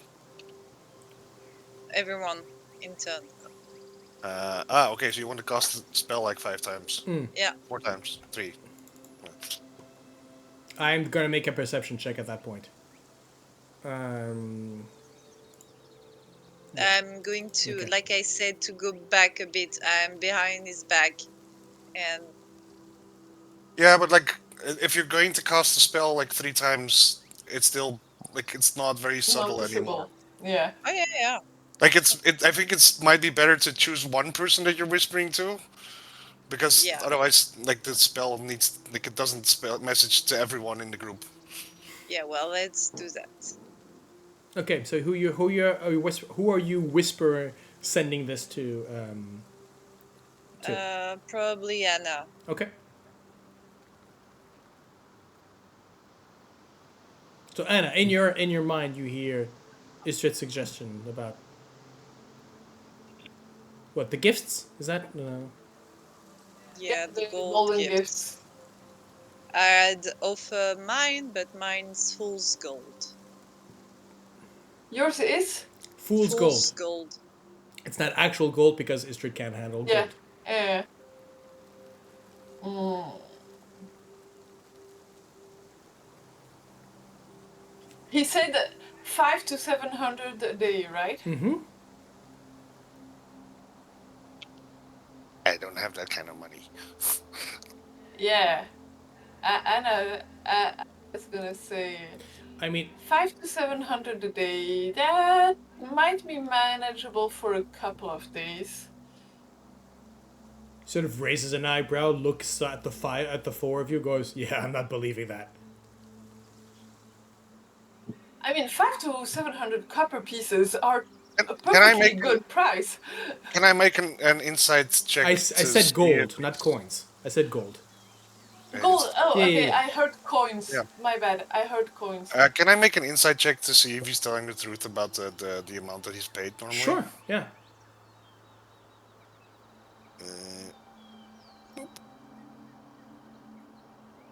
Okay. 19. I mean, the way he's saying it, most likely he might be a bit boisterous, right?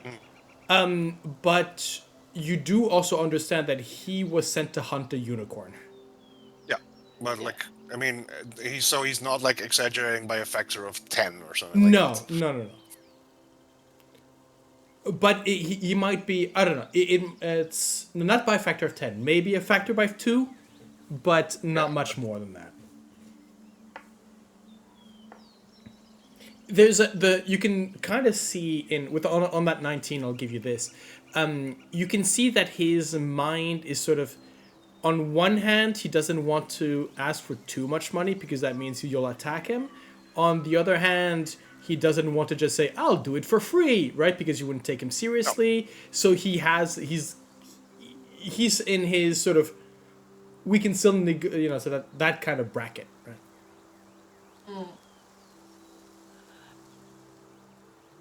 Tavaren has that information, not the rest of the group, Yeah. so that's on you to act upon it. Because I just had an idea of it. Look, I think 500 per day is ridiculous. I mean, you say you're good, but you're not that good. You didn't even know that unicorns apparently can disappear. So, I think your rates are definitely too high. Not just. But It just means my employer is gonna have I'm gonna have extra, It means an extra day or so. oh, you think you can find a unicorn back in a day? Well, I know it's here. Okay. And you think it will come back if it knows you're there? That's me to find out, I guess. That's my strategy. Yeah, I'll see. Look, buddy, get to the point here. Look, the thing is, like, if we would like to know who you're working for. We can pay you for that, but that's we want to pay you for the information, not to hire you.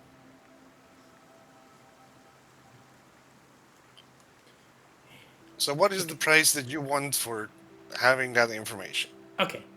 If all I can give you his name, if you let me go after I give you his name, I'll give you his name. Promise. Yeah? We good on that? Do you need a shake or just verbal agreement all around? Here, shake. Okay. I give you his name and you let me go. Yep. Okay. Right. Side note, I didn't agree on anything. I think he's gonna insist on a shake from everyone. Yeah. Yeah. And, he's looking at Tavaren. Like, yeah. And you let me go. And your friends here and your allies there, they let me go.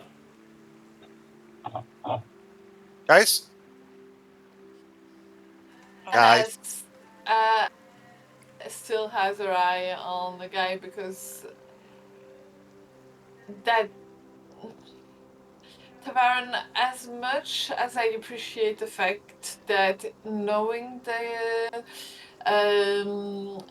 his name is going to be interesting, that doesn't tell us who he is, and we're going to miss a lot of information. And this is a person who's not very willing to give us any information. So getting a name is probably better than not getting anything. And at the moment, like, what do you want to do? Like, drag him along with us? And above that, and more than that, he hasn't agreed on stopping to try to get the unicorn. So we're leaving a threat to the unicorn here with knowledge of how to get in here.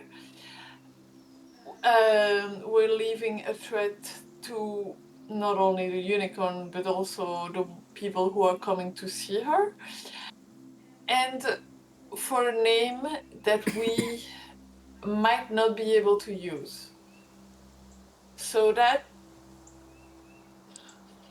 at that point,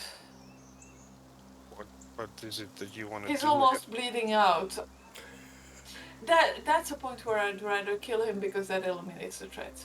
I don't want to do it. That is not my first choice, but that is something that will make the unicorn and Well, this buddy, realm safer. hey, let's keep our distances, huh? Plum with a very big smile. Hey, I am not in favor of killing anyone in a unicorn's territory. Feel weird. I agree. And I think the guy is... I don't like him. He doesn't like us. But the guy is doing a job, even if he's a scum. So... Thank you. Not a compliment, but you seem I like might be scum, but I'm professional scum. He looks at everyone. It's like, we're going to do the right thing. I look at everyone. I have a counter offer. I have another offer for you. Sure. One, we let you go with your life for the name of your employer. Second, you promise to wait for at least 2 days before reiterating your attacks on the unicorn, and we give you the place where you can find a gold magical object. I'm listening. Okay. So, 2 contracts, right? I give you the name, you let me leave. I don't attack for 2 days, and you give me the place where I can find a golden magical item, and in exchange I promise not to come here for 2 days. Is that what I'm reading? I think giving him the location of the magical items is a lot for 2 days. I think he should just promise to not hunt the unicorn at all anymore then. Technically, yeah, that gives you a lot of riches. Okay, what are we talking here? You said one magical object, right? Okay. He's gonna point. He's gonna point to his headband. It's like pure gold. Yeah. Yeah. Me was meaning to ask about that. DM, I am going to try and remember probably, but Nips, the curse is that he can only give one object per person, and you can't steal his gold, right? We had a whole You discussion. can, but then you get cursed, right? Something like that. Yes, and knowing his personality, he's gonna get cursed soon enough. So, not something that he doesn't know, but that we know. So, I don't remember what the nature of the curse was anymore. Pretty It's a much. long time ago. No, that's pretty much the case. Yeah. And if basically the ghosts haunt the owner of the gold. Yeah. Until which time it will be completely spun into objects and whatnot, and then the curse will be lifted. Okay. But yes, technically, if you were to grab gold and leave, you would be cursed with the Cursed same. as well. Yeah. Yeah, you would be cursed with Nib's gold. Yeah. So technically, that's his choice. Either he just takes the object and leaves without any problem, or he takes gold and then he's out of our way for a time anyway. So that's why my mind was on that. can we? Well, we can add little bonus, and I tap on my healer's kit. I said, like, I can stabilize him a bit to give a little kindness. Yeah, I'll be okay. This ain't the worst that I've seen. Yes. Okay. So, Okay. are we in agreement? I give you a name, you let me leave. You give me a place, I don't come back here. Let's do that. Yes. Okay. Right. So the guy who employed me to come and hunt the unicorn. Huh? Where is it? His name is Kellic. Halleck. Kellic, yeah. He's the head of the League of Malevolence. A League of Malevolence? Of course he Hey, is. he came up with the name. I just work there, okay? Can I you do a work- you history check? You work there or you work for them? Kind of same of the thing, right? You know, you work for a group. He's the boss. He pays. I work for him. Okay. Yeah. So you're an employee. Hey, more or less, yeah. You know, it's a party, right? It's you know, that's just a little bit. He's the leader, so if he says, and then you know, yeah. Gave me the task, I do the task. That's how it works, and I don't get burned. He's got a lot of employees like you? I mean, a few. Look, really nice enough kids. And anyways, if what you're saying is true, I won't have to go back there. So, yeah, he's got he sort of counts on his fingers as, who's left? Yeah, let's see.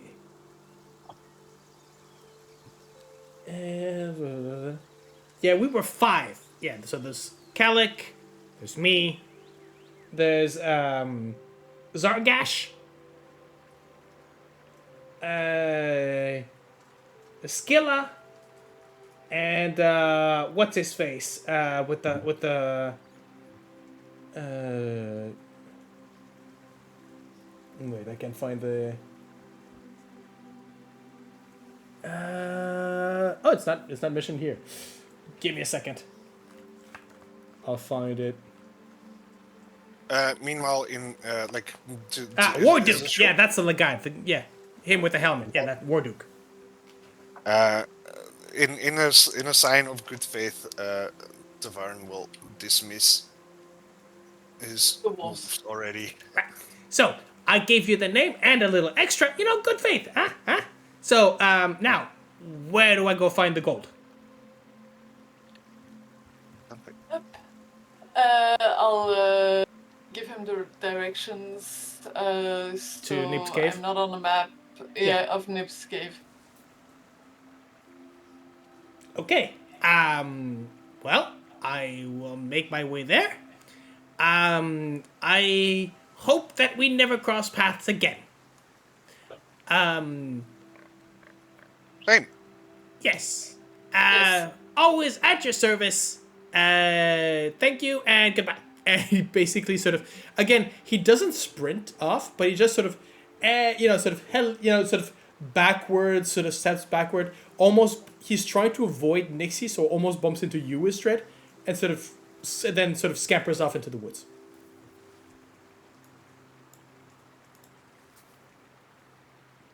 Well, And his name or the name of his species was Greg? So basically I believe he's a half orc, half dwarf, which Okay. was the old D&D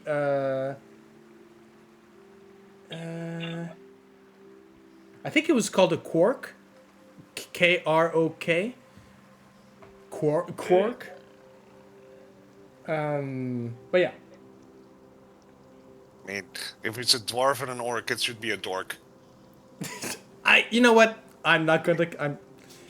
He's listed here as medium humanoid orc, but it is mentioned that he does have dwarven heritage. So it is look.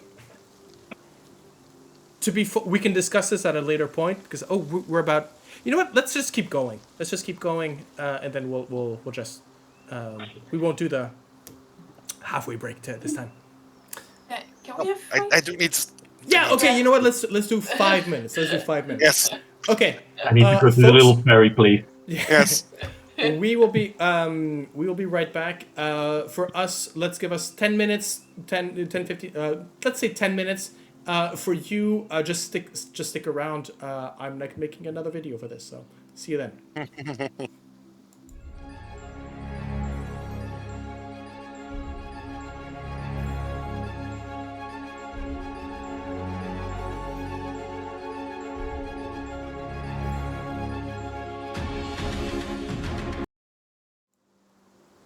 And we're back.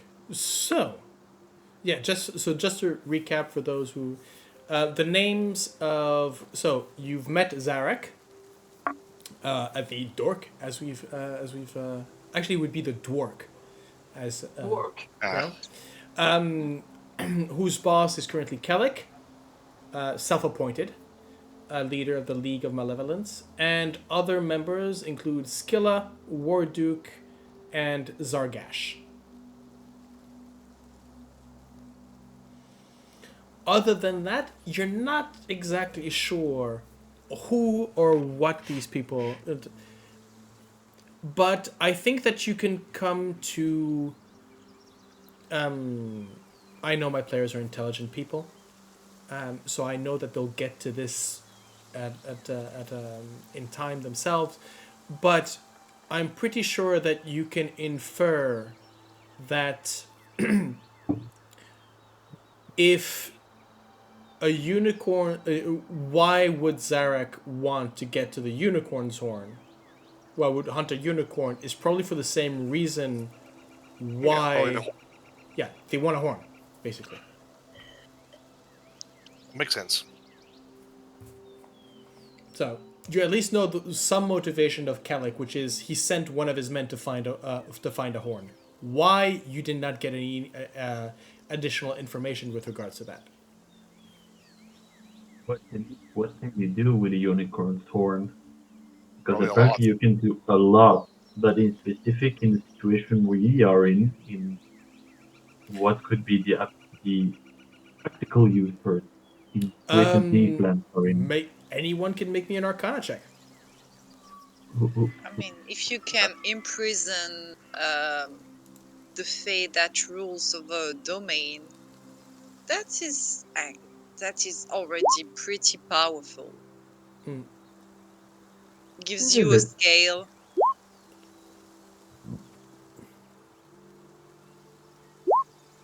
Okay, so 18 for Tavaren, 18 for Anna. We're actually putting our heads Yeah. together about what we got in our different classes. Yeah, just no idea. Ysdred is going, it's a horn. What do we get? It's a powerful horn. Yeah. That's all.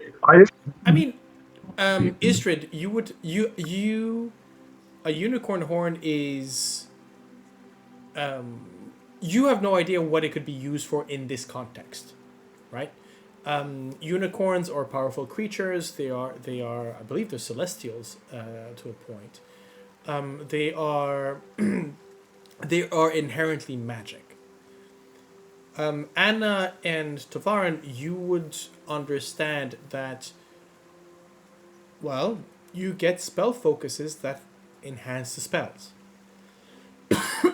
That the nature of a unicorn's horn could be used to overclock a spell or an effect. Right. But the same way, if a unicorn horn were to put an enchantment, to break that enchantment, you would need something of kind. Okay. So if, as per the unicorn mentioned, the hags used a unicorn horn to freeze Zybilna and her minions there in her palace, Horn to free you her. would need a unicorn horn to free them, yeah. Right. Now, Zarek was just told, find a unicorn horn. He said, I heard there's a living unicorn, I'll go have a look.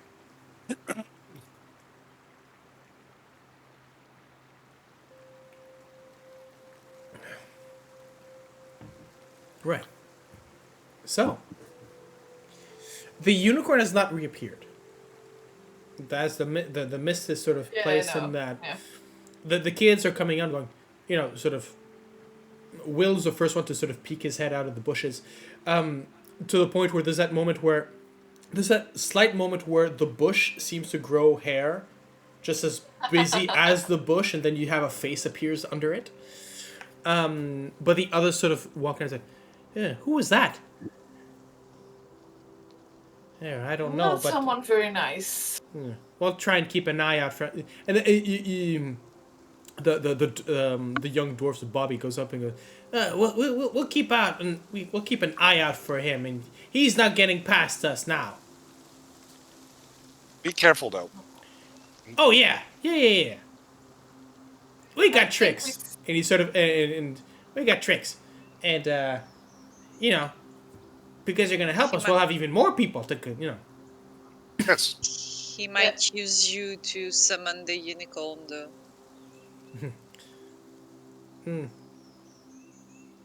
Yeah, they'll look to each other. Yeah, we won't let that happen. Good. Anyways, we sent him somewhere. I think he's gonna be busy for quite some time. Yeah. Maybe. Oh, no. Well, next up, we go save children, yes? Yeah. We can do that. So, and there's a Will speaks up and says, so she says we can trust you, and so I trust her. So we just need to, get to Loomlurch and see about the plan. I could do with a quick break and a bite to eat, though. Okay. While we discuss the plans, let's do that.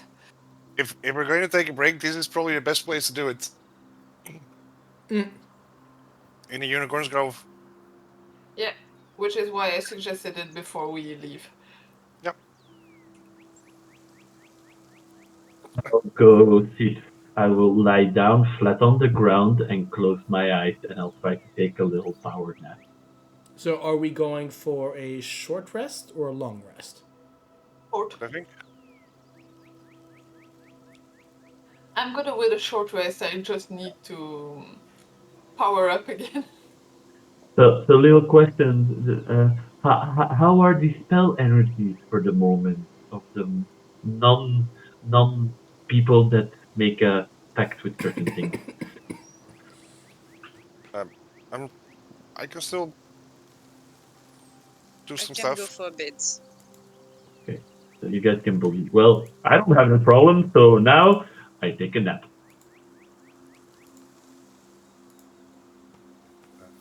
Take short rest. Okay.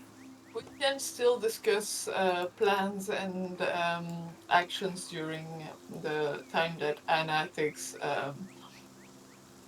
something to eat and rests against a nearby tree. So once we move into Loomlarch, tell us how does it look? Where do we need to go? Let's make plans. Okay. So, he basically, as they start the any conversation, any questions you might have, it quickly comes to the fact that they don't know what it looks like inside. Right. But basically, as they described Loomlurch as this big sort of fallen tree with 3 trees growing out of it at its center. And it's big enough the hollow for the hollow to actually be sort of a workshop.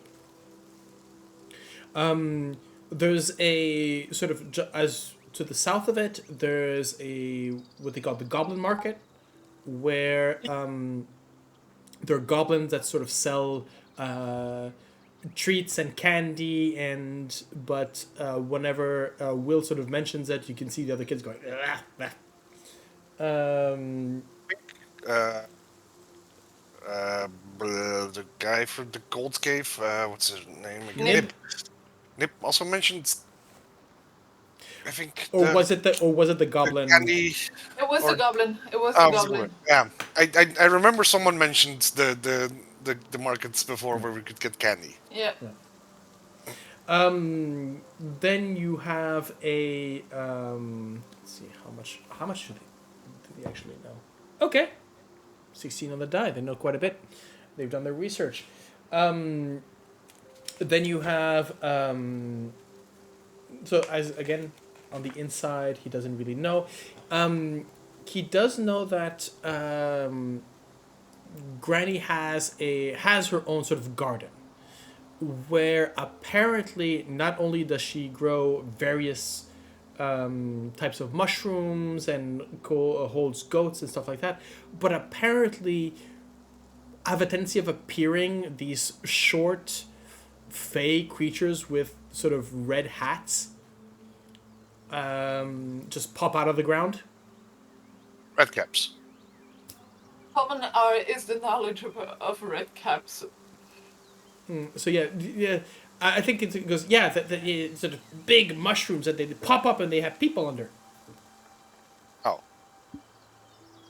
which can be a way for a red cap to appear to be summoned. Yeah. Well, we kind of met Redcap at other hack's place. Yeah.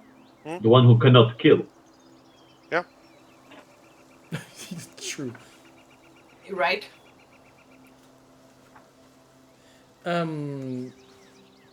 Yeah. Let's see. What does she do? What is it? Let's see. Approaching Loomlurch. No, that's not what I want. I think you mentioned something about. I'm not sure anymore. Who either we had to create a diversion or you were going to create a diversion. I They don't were going to remember create a which one. diversion. Yeah. Right. And we were going to go in to actually steal the children. Now, so she has this thing, right, where she always does. let's see. She always has the same kind of day habits, right? I don't know why I'm using the scum's voice, but that's stuck. Apologies. Hey, I'm walking here. Yeah. I was going for what's the name? The actor who does Iago. But anyways, so apparently after waking up, she usually spends a couple of hours in her garden. And then during the day she'll usually be between the kitchen and her study, and before going to bed she spends an hour conducting inspection of her sewing room and the textile mill and the workshop areas where all the kids work. So I guess the question is, at what point in time do you want to plan your raid? Do you want her awake? Do you want her asleep? Do you want her... How do you want to... Ideally, we'd have her asleep, but then, like one of us can be in her room when she wakes up. So that we'd be and the then they first can one. move. Yeah. But I think it does need to be just one person then. Because otherwise, it's only the first person that's... Yeah, but that means that you have to have at least one encounter with the hag. Yes, like because when she wakes up. if she sees you, she remember you for as long as she sees you. Yeah, true. Yeah, but So if she you're can the first... act. Technically, in effect, it's you are invisible to her. Okay, that's a different mechanic. It's the same. Well, it's the fluff and the mechanic. The mechanic is you are invisible. You cannot be perceived by her. Okay, because then Cannot be you seen. can go with... So heard is something different. I believe. I'll check. I don't know. If she forgets about you, then Yeah. Yeah. I think she might also not be able to hear you. But it is only for one person. Yeah, but And it's only for day. one person for the one day. The Yeah. So biggest question is, who is going to be person? I mean, we can go free the children and send someone to steal the painting by being present at her waking. The children were trying to steal the painting. That could be a mission for them. So that way they won't be put in too much danger. Yes, let's bring them closer to Hag and while stealing paintings. That could be dangerous, or not. She's not allowed to hurt them. Remember? Yeah, true. Directly, but I don't think those children in the mills are, well... Yeah. So I know. Just so you know, the exact wording is, she cannot remember seeing the creature or perceive it until the end of her next long rest. So basically, she does not register. Her sight will just go right over the person or the creature. So one of us should try to sneak into her room while she's sleeping, while the others get the children out, I guess. Can I put suggestions? I have ideas and I would like to tell. So I think that we make two teams. We make sneaky team and we make get children. Yes, I think that you, Tavaren, you should be sneaky team because you, even if you're very dull, you can transform in multiple things like little horse, crocodile. Can you transform in little fly, for example? No. No, but Badger. cat, mouse. Yeah, small things. No. Oh, right, because you have to choose your stat blocks each time. Yeah. If I can turn into a bear, a crocodile, a badger, a wolf spider, a warhorse, or a wolf. In Wolf spider, is that the giant wolf spider or just the wolf spider? Yeah, Because wolf spider it's is a this giant, big. Oh, okay. giant wolf spider. so in short, You we didn't go take. for this question. Yeah, So exactly. I'll say it otherwise. We take one smart people with magical capabilities. That means one of you three guys, and then we make other team that helps to save children. But I think we need someone who is very good with words, because if I start to punch things, I think they don't want to follow very big strongmen. I've got I can get them out even if they're inside something or if I've got lock bypassing abilities, well, let's say. So that's why I think we need plus Tavaren. We're not gonna turn around the table. You always have the good ideas at the most important situations together with Anna. So I think if we divide our forces, at least we are sure that the right choices are going to be made. Like Anna made good decisions, and you made good decisions, and Ysdred also. So all three of you, it depends on what you guys would like to do. I would like to save children.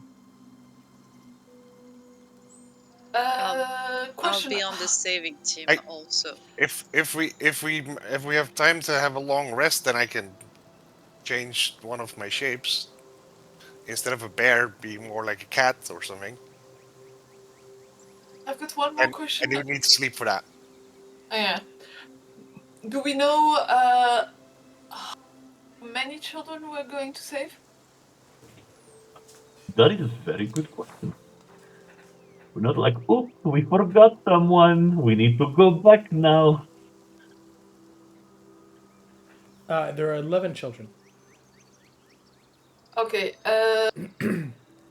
Extra question: will one of the freedom fighters go with the rescuing team to tell the children that we are safe and they can actually come with us? I think the idea is they are going to see anybody who does not look like the hag in one of their minions, and they were gonna go, sure. Oh, okay. So yeah, they're just freeing everyone. Yeah, absolutely. Okay. The idea. Plus, Yes, go ahead. So a lot of chaos, a lot of distractions. We might actually need your cocktail, Plum. you see like a very big smile on Plum, like, yes, let's lit the fire of revolution. Ah! Okay, so what I suggest is Tavaren and I are going and trying to keep the hag busy and distracted, while Ysdred and Plum, Ysdred with Nixie if he allows it, are going to free the children and trying to get them as far as possible, as quickly as possible. How is that? So I what the so the plan that Will has explained is that you would comes in three phases. The approach. Bobby, Sloan, Zenar, and Star will creep through the woods to the west of the tree and hide just out of sight of what they call the screaming scarecrows. Meanwhile, Will sneak around the entrance to the kitchen on the east side of the tree. The characters will enter, well, so you would enter through the goblin market, posing as travelers, purchase some sweets, arrange for a meeting with the hag. During the meeting, the children will alert the screaming scarecrows and therefore lure the tin soldiers that patrol the loom lurch to them. And while everybody is distracted, then you would free the captives from the workshop while Will climbs into the textile mill to free the captives there. So Will goes himself on his own. And once the children are all free, then everybody runs back to Little Oak. That's their plan. well, Well, we can assist on that, on the rescue effort, but still Anna has a good point. We need to find Hag to take painting also. And we, yeah. Yeah, and the painting, the children said they would get it. No. Yes, they No. did. No. We freed the children while they got that was the deal we made last episode. I have no recollection of that. That might be the case, but I have no recollection of that. We offered to help them free the children if they could. They say they could. They had for habit to take things from the hag, and So they could take the painting. we wanted to avoid being the ones who steal, because then the hag would know and know us. So for future dealings, that would be difficult. So the deal, we Okay. had asked the children if they could grab the painting during the confusion. Yep. Well then, I will go back on that, saying that unfortunately the three will not go inside Loom Lurch because they have no wish to be to go in basically, and Yeah. Will does not know where the painting is, and his priority is liberating the other The children. children, yeah. To be fully honest, the way you see Will, and now have you known about him, you don't necessarily trust him to actually follow a plan to the letter. As in, if he sees something that is better in his agenda, he will go for that rather than, right? So if you want to sort of go in, explore, and steal the painting, which apparently is, well, you've learned where it might be. It's not necessarily on his. It's not his priority, unfortunately. So I apologize if I mentioned that. It's fine, but yeah, the plan that you exposed did not go with what we thought. Plus, we kind of are going sneaky, I believe. Tell me if I'm wrong. So it does not involve a meeting with the hag, ideally, unless it's first thing in the morning with one person. That's what I was going to say. We need, if we have a meeting with the hag that is involved in the plan, then it needs to be first thing in the morning when we are the first thing she sees. Well, one of us. Yep. Well, what are we going to do? You see him with a little smile and a bit looking at everyone.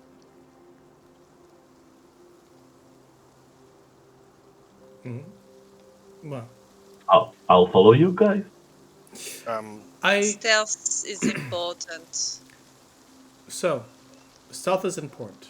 Now, I'm going to actually jump on what Tavaren was saying, which is if you do take the 8 hours of long rest, right, it will allow you to recover, and you do have enough time to go in, steal, and get back to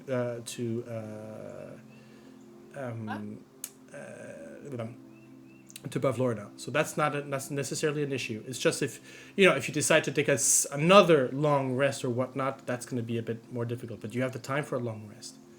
But I will say this: I'll add to the pot. If you decide to long rest, you can level up. Oh. Or at least you will be leveling up when you get to Loom Lurch. However, resting will allow you to use the full benefits of the long rest, including any additional spells that you might get. Capacities, yes. Yeah, okay. Which you would not have access before a long rest. That makes it very tempting to do a long rest. Especially since it means that. I can choose to either take a rat or a cat or something like that. Something along those lines, yeah. Absolutely. Long rest, guys? Yeah, let's maybe do a long rest just outside Loom Lurch. Let's turn the short rest that we do that we're doing into a long rest. But that's it depends a bit on what time of day it is. depending on like we of course we don't know exactly when Granny sleeps. Wakes up. But Yeah, or sleeps. Timey maybe the wise, children know that. time is soup. You have, so- and from what you've seen, because let me remind you that according to your map, you were on the other side of a river when coming out of that fairy circle. But when you approached the you did not. Will has his ways around this forest, and the forest helps him out, which means that if you decide at a certain time at which you will appear at Loomlurch, I will say you arrive at that time. Okay, fair enough. Right? I'm not going to have... I don't want it to go, oh yes, but we only get 6 hours of rest because we need there to be in 3.2 hours. No, not doing that. So, feel free to hit the long rest button to level up. I would, if you would be willing, because we're coming a little bit on time. We still have a bit more time here. So we have a long rest. Does anybody want to have a camp scene? To sleep for real. Okay. Then let's do that. But we might do a camp scene Next when time? when we are rested. Like it's not Okay. a delete on the camp scene. It's just Okay. So, let's leave Loomlurch and its planning to next time. For those who have been watching, you know the drill. If you are just here for the story, feel free to skip to the next episode. If you want to stay and listen to us blabber a little bit more about about everything and anything related to this and that, well, stick around. Players, well, we're not going to wait 10 minutes because we already had your 10 minutes just a few minutes ago. So, right, I'm going to go into the end screen for 30 seconds, and then we'll be right back to discuss the events of this little exploration. Right, see you there, or next time, as you wish.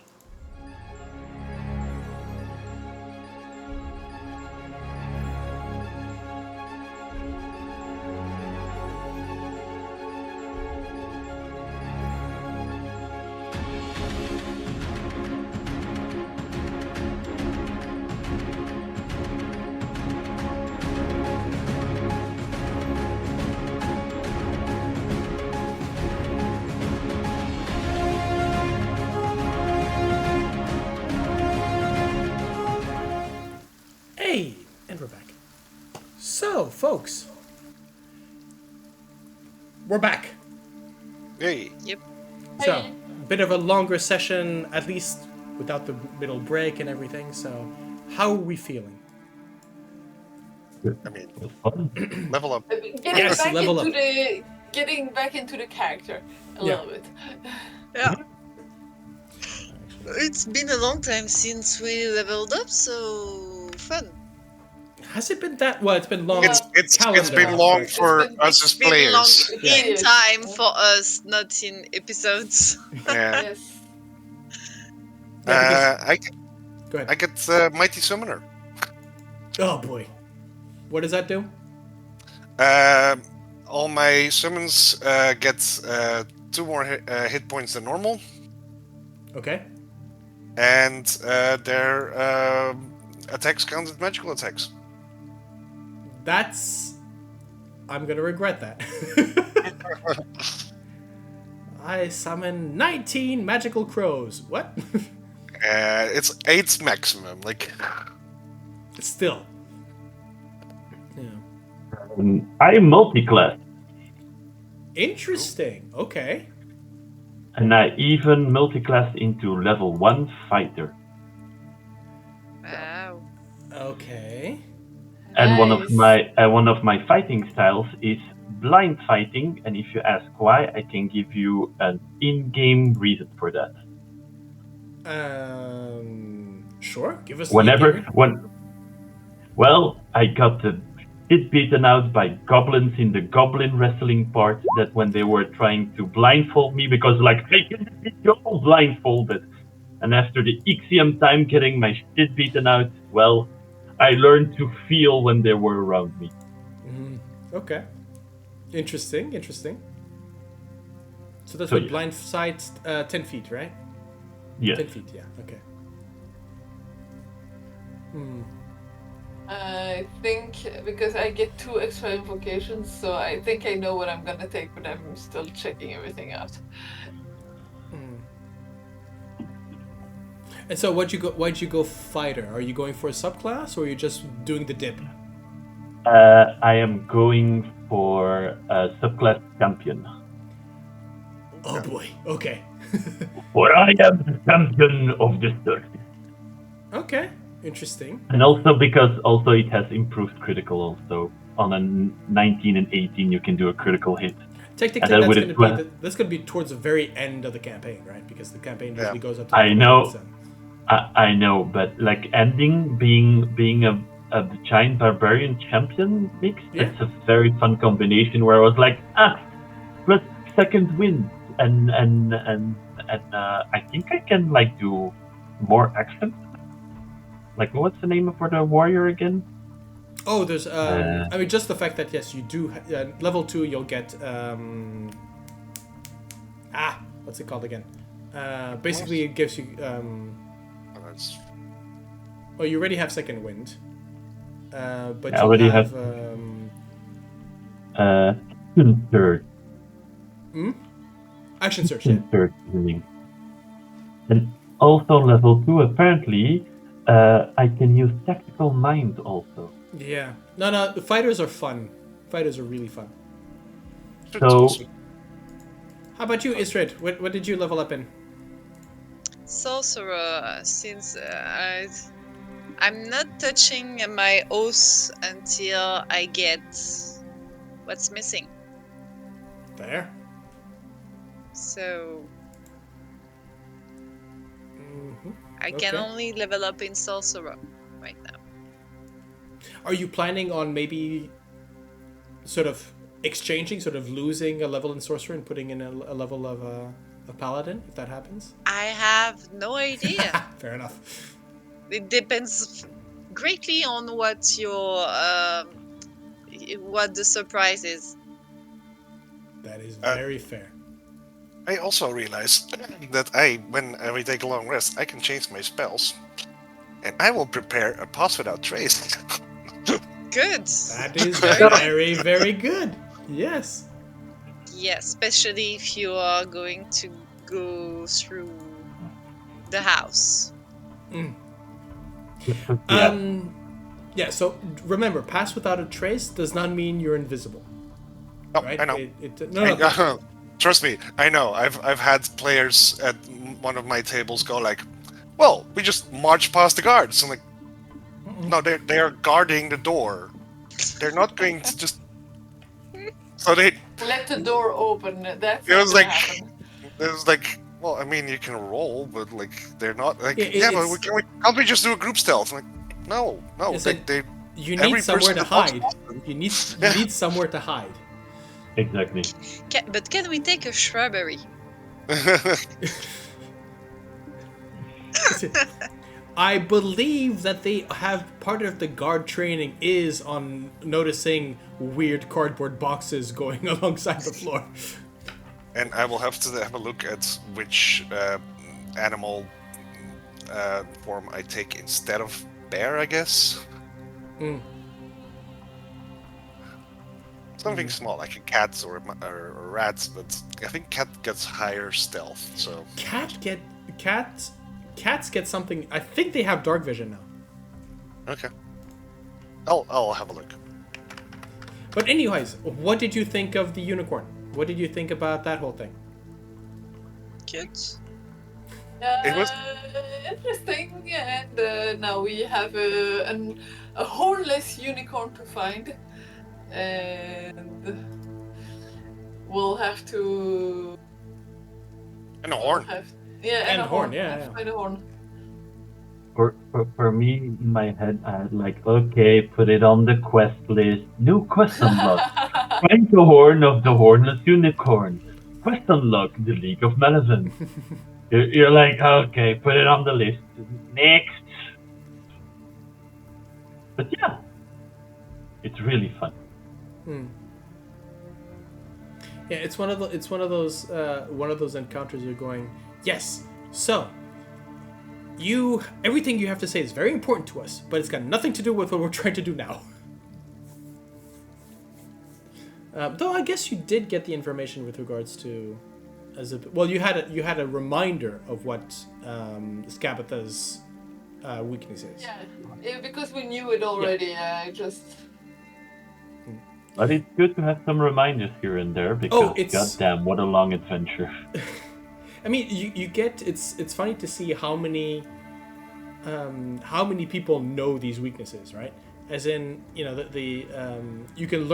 managed to learn everything from the unicorns, from the carousel. But there is a world where you never went to the carousel. You never talked to those wooden unicorns, and you never got any information. And so you have to learn throughout, by talking to the people around. So I think the unicorn knew it. The nib, I think, knew it. He didn't talk about it, but. I think no. But anyways, that information is sort of distributed a bit everywhere, which is fun. But yeah. Also, like the giant wolf spider also has a very good stealth, but of course is a bit more conspicuous. Boss, what? I think we've got a very, very stealthy horse-sized spider on the ceiling. No, it's a human-sized spider. Small horse. Say, don't worry about it. If you don't look at it, it'll go away. Boss. It's stealthy. Intimidate someone enough. If you intimidate someone enough, you will make them believe that you're invisible for them. Yes, that's the Plum stealthing. Yeah, I rage before I stealth. Wait, what? You didn't see me, little thing. Okay. Or the good old Paladin stealth. Yes. Yeah. If they're not alive to talk about it, they haven't seen me. Isn't that Gale's tactic? Pretty much. Stealth mission successful. Why is everyone dead? It's a great success.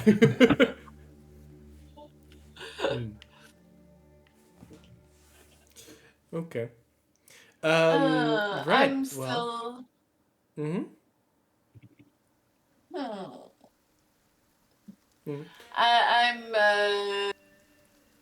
I think I know what spell I'm gonna grab. Okay. What spell are you grabbing? Say hello to a hypnotic pattern. Oh, for goodness sake. Okay. It is. I mean, it is also. It's a charm spell, right? Yeah, that's the only reason I was hesitating about it. Because there's a lot of fey creatures that have advantage. It's illusion. It's illusion. I'm not saying charm is not. It's Does it say on a failed save they are charmed? Charmed conditioned. Right. Yeah. So, for example, an elf would have advantage. Whatever. Yeah, that's always a problem when you're in the Feywild. True.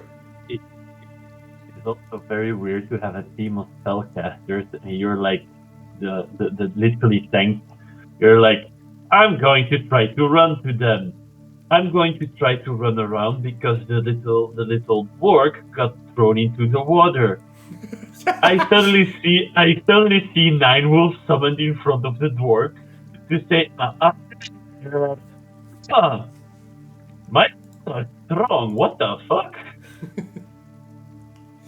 Yeah, it's. No, but way more funny is plant growth that I get through my patron. Interesting. Okay. I would love to see how you manage to place that somewhere. Yeah, that could be fun. I mean, we're going into a big log of a tree with trees on top, and we're in a forest. I'm pretty sure I'm gonna be able to manage something. Hmm? Actually, let's see. Still want to destroy that factory.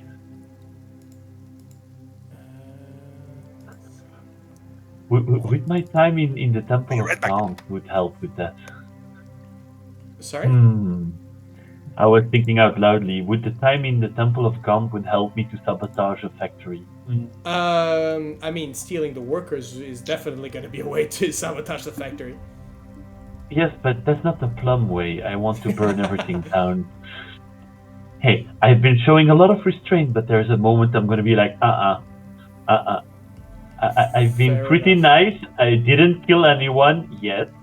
I've been listening to everyone all the time. So there's going to be a moment I'm going to like, no. If you're with Ysdred, everything's fine as long as it doesn't make noise. You know? Yeah. Like, if you Yeah. want to sabotage something and it doesn't make any noise and we can go back with the children. Look, a fire in the beginning doesn't make noise, so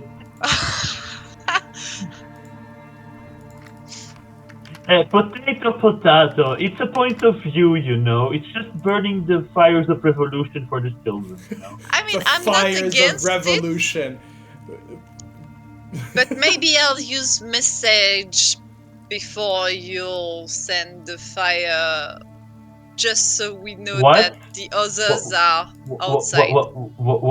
I don't talk arcane gibberish. I will just do something and if you see smoke coming out, you know what's happening. I mean, that's not gonna upset Ysdred. So Look, Plum understands that there are certain things that he needs to show restraint and listens to you guys because you have a better judgment at the moment.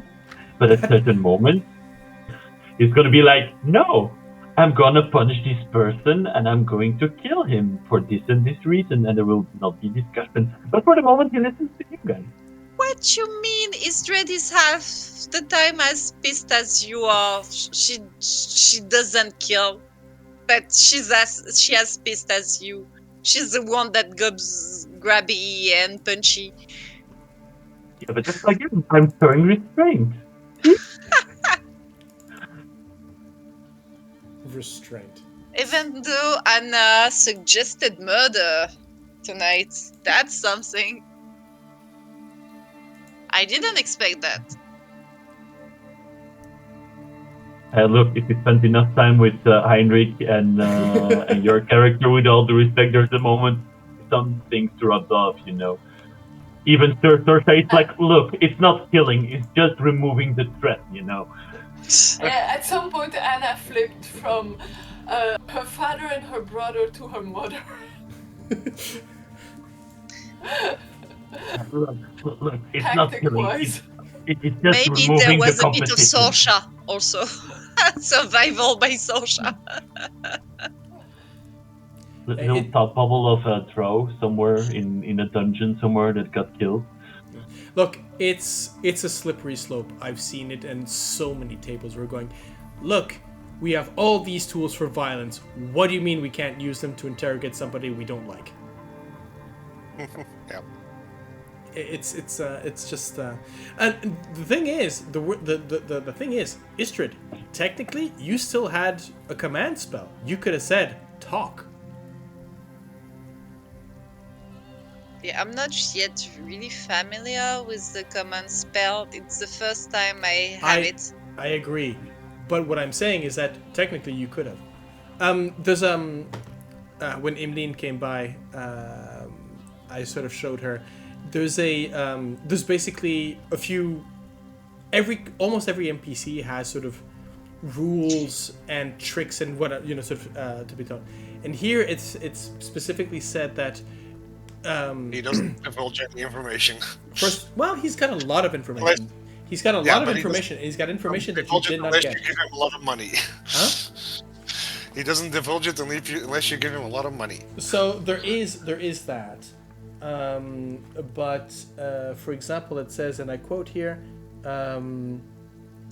So Zarak is disgusted with himself for not felling the unicorn immediately. I didn't know unicorns could do that, he mutters as Lamore teleports away. But he's smart enough not to antagonize the characters any more than he already has. So he never attacked you. He's satisfied to stand down and retreat back into the forest. He's willing to give up his hunt in exchange for gold, or if the characters seem likely to kill him. So indeed, if you tell him about the riches and nibs, he will go there, he will steal the gold, and he will get cursed. It's written there. So you already know that. They can try to capture Zarak, but he'd rather die than surrender his weapons or his freedom. And so when I was saying, do any of you try to restrain him in any way? If you try to disarm him as well, that's when he was going to bolt. Yeah, fair. And he was also looking for any opportunity to bolt anyways. But, you know, when somebody goes, oh, wolves. That's true. I am gonna go. Yes, we're gonna stop here. Before all of you go, There's one thing I wanted to say. yes, I had to do a lot of work to not make any unicorn hunting jokes. yes. Thank well, you for your restraint. Thank you for your training. We want the unicorn to like everyone in the party equally, and they can't talk to anyone Oh, else. okay, that's kind of alright. Sorry, took me a second. Just before you go, I'm going to switch screens here, and because I am going to show you what Loom Lurch looks like. Ooh. Oh. Oh, it's shadowy.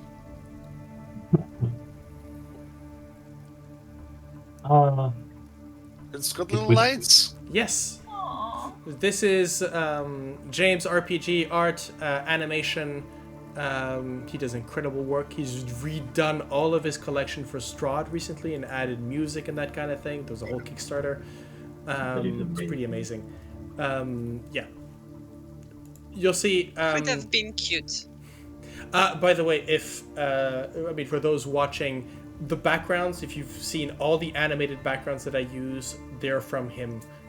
He's absolutely an amazing artist. So if you can, James RPG Art, he's up on Patreon. Go have a look. It's really worth it. Right. On that note, because thank yous come in threes, everything comes in threes. Goodbyes come in threes. Everything. So thank you to my players for this evening. We will be playing soon. And for those who are watching, we will be playing soon. There will be in the weeks to come a little announcement. There's going to be some change up on the channel, so keep a look out for that. We will remind you when the time comes. But projects are coming up in the works. Partnerships with as well. So keep alert to that, and we will see you soon. Very soon. Bye-bye.